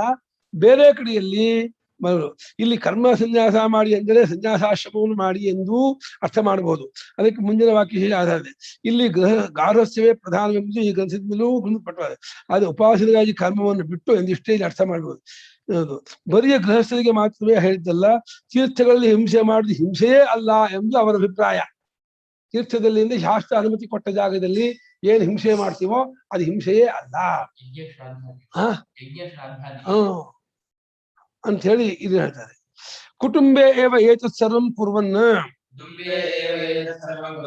ನಖಲು ಅಧಿಕೃತಃ ಸಖಲು ಯಾವದಾಯುಷಂ ಯಾವಜ್ಜೀವಂ ಏವಂ ಯಥೋಕ್ತೇನ ಪ್ರಕಾರೇಣೈವ ಅರ್ಥಯನ್ ಬ್ರಹ್ಮಲೋಕಮಭಿಸಂಪದ್ಯತೆ. ಈ ಕುಟುಂಬದಲ್ಲೇ ನೋಡಿ, ಗೃಹಸ್ಥಾಶ್ರಮಕ್ಕೂ ಉತ್ತಮವಾದಂತಹ ಫಲ ಕೊಡ್ತಾ ಇದ್ದಾರೆ. ಅದೇ ಬ್ರಹ್ಮಸೂತ್ರದ ಕೊನೆಯ ಸೂತ್ರ ಕೃತ್ಸೋಪಸಂಹಾರ ಕೊನೆಯ ಸೂತ್ರ ಅಲ್ಲ, ಆ ಇದರಲ್ಲಿ ಚಾಂದೋಗ್ಯದಲ್ಲಿ ಗೃಹಸ್ಥಾಶ್ರಮದಲ್ಲಿ ಯಾಕೆ ಕೊನೆಯ ಮುಗಿಸಿದೆ ಅನ್ನೋದಕ್ಕೆ ಬ್ರಹ್ಮಸೂತ್ರ ಒಂದು ಸೂತ್ರ ಮಾಡಿದ್ದಾರೆ. ಕೃತ್ಸೋಪಸಂಹಾರ ಗೃಹಿಣೋಪಸಂಹಾರ ಅಂತ. ಗೃಹಸ್ಥಾಶ್ರಮದಲ್ಲಿ 4 ಆಶ್ರಮದ ಧರ್ಮವೂ ಇದೆಯಂತೆ, ಸನ್ಯಾಸಿ ಧರ್ಮವೂ ಇದೆಯಂತೆ. ಅಲ್ಲಿ ತ್ಯಾಗ ಇದೆ, ಪ್ರತಿನಿತ್ಯ ಅವನು ದಾನ ಧರ್ಮ ಮಾಡಿ ತ್ಯಾಗ ಇದೆ. ಯಜ್ಞಾಗಾದಿಗಳು ಬೇರೆ ಯಾರಿಗೂ ಇಲ್ಲ, ಇವನಿಗೆ ಮಾತ್ರ ವಿಶೇಷ. ಅವನಿಗೆ ಬ್ರಹ್ಮಚರ್ಯವೂ ಉಂಟು, ಅವನಿಗೆ ತಪಸ್ಸು ಉಂಟು. ಹಾಗಾದ್ರಿಂದ ಗೃಹಸ್ಥಾಶ್ರಮ ಪರಿಪೂರ್ಣ ಆಶ್ರಮ, 4 ಆಶ್ರಮದ ಧರ್ಮವನ್ನು ಕೂಡಿದ್ದು. ಅದನ್ನ ಅದು ಬಹಳ ಶ್ರೇಷ್ಠ. ಗೌತಮರು ಏಕಾಶ್ರಮಂತು ಆಚಾರ್ಯ ಹೇಳಿದ್ದಾರೆ. ಗೃಹಸ್ಥಾಶ್ರಮವೇ ನಿಜವಾದ ಆಶ್ರಮ, ಬಾಕಿ ಎಲ್ಲ ಆಶ್ರಮವೇ ಅಲ್ಲ, ಅದು ಇವರ ಅಧೀನರು ಅಂತ ಇದು ಮಾಡಿಬಿಟ್ಟಿದ್ದಾರೆ. ಅಷ್ಟರ ಮಟ್ಟಿಗೆ ಗೃಹಸ್ಥಾಶ್ರಮ ಕೊಂಡಾಡಿದೆ. ಗೃಹಸ್ಥಾಶ್ರಮದಲ್ಲೇ ಇದ್ಕೊಂಡು ಬ್ರಹ್ಮಲೋಕಕ್ಕೆ ಎದ್ಕೋಬಹುದು, ತತ್ವಜ್ಞಾನ ಪಡ್ಕೋಬಹುದು ಅಂತ ಹೇಳ್ತಾ ಇದ್ದಾರೆ. ಕುಟುಂಬೇ ಏವ ಅಂದ್ರೆ ಗೃಹಸ್ಥಾಶ್ರಮದಲ್ಲೇ ಇದ್ಕೊಂಡು ಇದೆಲ್ಲವನ್ನು ಮಾಡುತ್ತಾ ಸಖಲು ಆ ಗೃಹಸ್ಥನು ಅಧಿಕೃತ ಕರ್ಮಕ್ಕೆ ಅಧಿಕಾರಿಯಾಗಿದ್ದುಕೊಂಡು ಯಾವದ ಆಯುಷನೇನೋ ಯಾವ ಜೀವಂ ಅಂತ ಬದುಕಿರುವವರೆಗೂ ಈ ರೀತಿ ಮೇಲೆ ಹೇಳಿದ ರೀತಿಯಿಂದ ಇದ್ಕೊಂಡವನಾಗಿ ಈ ಪ್ರಕಾರದಿಂದಲೇ ನಡ್ಕೊಂಡು ಹಾಗೆ ಜೀವನ ನಡೆಸಿದ ಪಕ್ಷದಲ್ಲಿ ಬ್ರಹ್ಮಲೋಕವನ್ನು ಮುಚ್ಚಿಗೆ ಹೊಡೆದ್ಬಿಡ್ತಾನೆ, ಅಟ್ಯಾಕ್ ಮಾಡ್ಬಿಡ್ತಾನೆ, ಅದನ್ನ ತಂದಾಗ ಮಾಡ್ಕೊಂಡ್ಬಿಡ್ತಾನೆ. ಬ್ರಹ್ಮಲೋಕ ಅಭಿಸಂಪದ್ಯತೆಯನ್ನು ಬ್ರಹ್ಮ ಸತ್ಯಲೋಕಕ್ಕೆ ಹೊರಟೋಗ್ಬಿಡ್ತಾನಂತೆ. ಬ್ರಹ್ಮಜ್ಞಾನ ಆಗಿ ಮುಕ್ತನಾಗೋದು ಒಂದ್ ಪಕ್ಷ ಇಲ್ಲ, ಬ್ರಹ್ಮಲೋಕ ಸತ್ಯಲೋಕ ಓಂಕಾರೋಪಾಸಕರಿಗೆ, ಧಾರೋಪಾಸಕರಿಗೆ, ಪ್ರಾಣೋಪಾಸಕರಿಗೆ ಯಾವ ಲೋಕ ಅಂತ ಹೇಳುತ್ತೋ ಆ ಲೋಕಕ್ಕೆ ಹೊರಟೋಗ್ಬಿಡ್ತಾನೆ. ದೇಹಾಂತೆ ದೇಹ ಬಿದ್ದ ಮೇಲೆ ಹೇಳ್ತಾನೆ. ನಚ ಪುನರಾವರ್ತಿದ್ರೆ ಶರೀರಗ್ರಹಣಾಯ ಎಲ್ಲ ಆ ಬ್ರಹ್ಮಲೋಕಕ್ಕೆ ಹೋದ ಅಂದ್ರೆ ಅಲ್ಲಿ ತತ್ವಜ್ಞಾನ ಮಾಡ್ಕೊಳ್ತಾನೆ. ಮತ್ತೆ ಶರೀರ ಗ್ರಹಣಕ್ಕಾಗಿ ವಾಪಸ್ ಬರೋದೇ ಇಲ್ಲ ಅವನು. ಅಷ್ಟರ ಮಟ್ಟಿಗೆ ಅಲ್ಲೇ ಮುಕ್ತ. ಪುನರಾವೃತ್ತೇ ಪ್ರಾಪ್ತಾಯಾಃ ಪ್ರತಿಷೇಧಾತ್ ಅರ್ಚಿರಾದಿನ ಮಾರ್ಗೇಣ ಕಾರ್ಯಬ್ರಹ್ಮಲೋಕಮಭಿಸಂಪದ್ಯ ಯಾವದ್ ಬ್ರಹ್ಮಲೋಕಸ್ಥಿತಿಃ ತಾವತ್ ತತ್ರೈವ ತಿಷ್ಠತಿ ಪ್ರಾಕ್ತತೋ ನಾವರ್ತತೆ ಇತ್ಯರ್ಥಃ. ಪುನರಾವರ್ತಿ ಇದೆಯಲ್ಲ ಆ ಬ್ರಹ್ಮ ಭುವನಾಲೋಕ ಪುನರಾವರ್ತಿ ಅರ್ಜುನ ಭಗವಂತ ಹೇಳಿದಲ್ಲ ಗೀತೆಯಲ್ಲಿ, ಪುನರಾವರ್ತಿ ಉಂಟಲ್ಲ ಅಂತಂದ್ರೆ ಆ ತತ್ವಜ್ಞಾನವಾಗದೆ ಹೋದರೆ ಬ್ರಹ್ಮಲೋಕಕ್ಕೆ ಹೋಗಿ ಅಲ್ಲಿನ ಭೋಗಕ್ಕೆ ಮುಳುಗಿಬಿಟ್ಟ. ಅಲ್ಲಿನ ಅಪ್ಸಸ್ತ್ರೀಯರು, ಅಲ್ಲಿನ ಭೋಗಗಳು, ಅಲ್ಲಿನ ಸುಖಗಳು ಅದಲ್ಲೇ ಮುಳುಗಿಬಿಟ್ಟು ಬ್ರಹ್ಮಜ್ಞಾನ ಪಡ್ಕೊಳ್ಳದೆ ಹೋದರೆ ಅವಾಗ ಏನಾಗುತ್ತೆ, ಪುನರಾವರ್ತಿಯಿಂದ ಅಲ್ಲಗಳಿರೋದ್ರಿಂದ ಏನಾಯ್ತು, ಅರ್ಚಿರಾದಿ ಮಾರ್ಗದಿಂದ ಕಾರ್ಯಬ್ರಹ್ಮಲೋಕವನ್ನು ಸೇರಿಕೊಂಡು ಬ್ರಹ್ಮಲೋಕ ಎಷ್ಟು ಕಾಲದವರೆಗೆ ಇರುತ್ತೋ ಅಷ್ಟು ಕಾಲದವರೆಗೂ ಅಲ್ಲೇ ಇದ್ದು ಅಲ್ಲಿಯೇ ಆ ಭೋಗವನ್ನು ಅನುಭವಿಸುತ್ತಾ ಕೋಟಿ ವರ್ಷಗಳವರೆಗೆ ಅಲ್ಲಿದ್ದು ಆ ಬ್ರಹ್ಮಲೋಕ ಮುಗಿಯುವವರೆಗೂ ವಾಪಸ್ ಬರುವ ರಸ ಮಾಡಿ. ರಸ ಪುನರಾವರ್ತಿಗೆ ಪರ್ಮನೆಂಟ ಬರೋಣ ರಸ ಮಾಡಬೇಡಿ. ತತ್ವಜ್ಞಾನ ಮಾಡ್ಕೊಂಡ್ರೆ ಪರ್ಮನೆಂಟ ಬರೋಲ್ಲ. ತತ್ವಜ್ಞಾನ ಮಾಡ್ಕೊಳ್ಳದೆ ಹೋದ್ರೆ ಬ್ರಹ್ಮಲೋಕಕ್ಕೆ ಹೋಗಿಯೋ ಅವರು ಬ್ರಹ್ಮಲೋಕ ಇರುವವರೆಗೂ ವಾಪಸ್ ಬರಲ್ಲ ಅಂತ ಅರ್ಥ ಮಾಡಿ. ಬ್ರಹ್ಮಲೋಕ ಎಷ್ಟು ಕೋಟಿ ವರ್ಷ ಇರ್ತಾನೋ ಅಷ್ಟು ವರ್ಷದವರೆಗೂ ಅವ್ನು ಬರಲ್ಲ ಅಂತ ಅಷ್ಟೇ. ಅದಕ್ಕೆ ಒಂದು ಇದು ಮಾಡ್ಕೊಳ್ಳಿ, ಅವಧಿ ಮಾಡ್ಕೊಳ್ಳಿ ಅಂತ ಇದ್ದಾರೆ ಭಾಷ್ಯಕಾರರು. ಯಾಕಂದ್ರೆ ತತ್ವಜ್ಞಾನವಿಲ್ಲದೆ ಮುಕ್ತಿ ಇಲ್ವಲ್ಲ. ಬ್ರಹ್ಮಲೋಕಕ್ಕೆ ಹೋದ ಮಾತ್ರ ಮುಕ್ತಿ ಆಗಲ್ಲ, ಬಲಮಟ್ಟಿಗೆ ಬ್ರಹ್ಮಲೋಕ ಹೋದವರು ತತ್ವಜ್ಞಾನ ಆಗತ್ತೆ ಅಂತ ಇಟ್ಕೊಂಡು ಮಾತಾಡಿದ್ದಾರೆ. ಅಕಸ್ಮಾತ್ ಅಲ್ಲಿ ಹೋದು ಬ್ರಹ್ಮಜ್ಞಾನ ಅವನಿಗೆ ಅಪೇಕ್ಷೆ ಪಡ್ಲಿಲ್ಲ, ಅಲ್ಲಿನ ಭೋಗಕ್ಕೆ, ಅಲ್ಲಿನ ಅಪ್ಸಸ್ಥಿತಿಗೆ ಅವನು ಬೆರಗಾಗ್ಬಿಟ್ಟ, ಅಲ್ಲಿ ಮೆರಗ್ಬಿಟ್ಟ, ಭೋಗದಲ್ಲೇ ಮುಳುಗ್ಬಿಟ್ಟ, ತತ್ವಜ್ಞಾನ ಬರ್ಲಿಲ್ಲ ಅಂತಂದ್ರೆ ಬ್ರಹ್ಮಲೋಕ ಇರುವವರೆಗೂ ಇರ್ತಾನೆ, ಲಕ್ಷ ವರ್ಷ ಕೋಟಿ ವರ್ಷ ಇರ್ತಾನೆ. ಪ್ರಾಕ್ ತತಃ ಅದಕ್ಕಿಂತ ಮುಂಚೆ ಬರೋದಿಲ್ಲ ಅಂತ ಅರ್ಥ ಮಾಡಿ. ಬ್ರಹ್ಮಲೋಕವು ಯಾವಾಗ ಕರ್ಗೋಗ್ಬಿಡುತ್ತೋ, ಮಹಾಪ್ರಳಯದಲ್ಲಿ ಅದು ಹೋಗ್ಬಿಡುತ್ತೋ, ಆವಾಗ ವಾಪಸ್ ಬರ್ತಾನೆ, ಏನು ಮಾಡಕ್ಕಾಗಲ್ಲ. ದುರಭ್ಯಾಸ ಉಪನಿಷದ್ವಿದ್ಯಾ ಪರಿಸಮಾಪ್ತ್ಯರ್ಥ. ದುರಭ್ಯಾಸಃ ಉಪನಿಷದ್ವಿದ್ಯಾ ಪರಿಸಮಾಪ್ತ್ಯರ್ಥಃ. ನಚ ಪುನರಾವರ್ತದೆ. ನಚ ಪುನರಾವರ್ತದೆ 2 ಸಲ ಯಾತಕ್ಕೆ ಹೇಳುದು ಅಂತಂದ್ರೆ, ಇಲ್ಲಿಗೆ ಉಪನಿಷತ್ತಿನ ವಿದ್ಯೆ ಮುಗಿಯಿತು, ಅಂದ್ರೆ ದಹರ ವಿದ್ಯೆಯು ಮುಗಿಯಿತು, ಮತ್ತೆ ಭೂಮ ವಿದ್ಯೆ ಮುಗಿಯಿತು, ಸತ್ಸಂಪತ್ತಿ ಸದ್ವಿದ್ಯೆ ತತ್ವಮಸಿಯಾಗಿ ವಿದ್ಯೆ ಮುಗಿತು. ಹಿಂದಿನ ವೈಶ್ಯಾಮೋಪಾಸನೆ, ಪ್ರಾಣೋಪಾಸನೆ, ಪಂಚಾಗ್ನಿ ವಿದ್ಯೆ, ಉಪಕೋಶ ಎಲ್ಲ ಉಪಾಸನೆ ಸಹಿತವಾಗಿರ್ತಕ್ಕಂಥ ಚಾಂದೋಗ್ಯೋಪನಿಷತ್ತೆ ಇಲ್ಲಿ ಮುಗೀತು ಎಂಬುದನ್ನು ಸೂಚನೆ ಮಾಡೋಕ್ಕೋಸ್ಕರವಾಗಿ 2 ಸಲ ಹೇಳಿದೆ. ಓಂ ಶಾಂತಿ ಶಾಂತಿ ಶಾಂತಿ.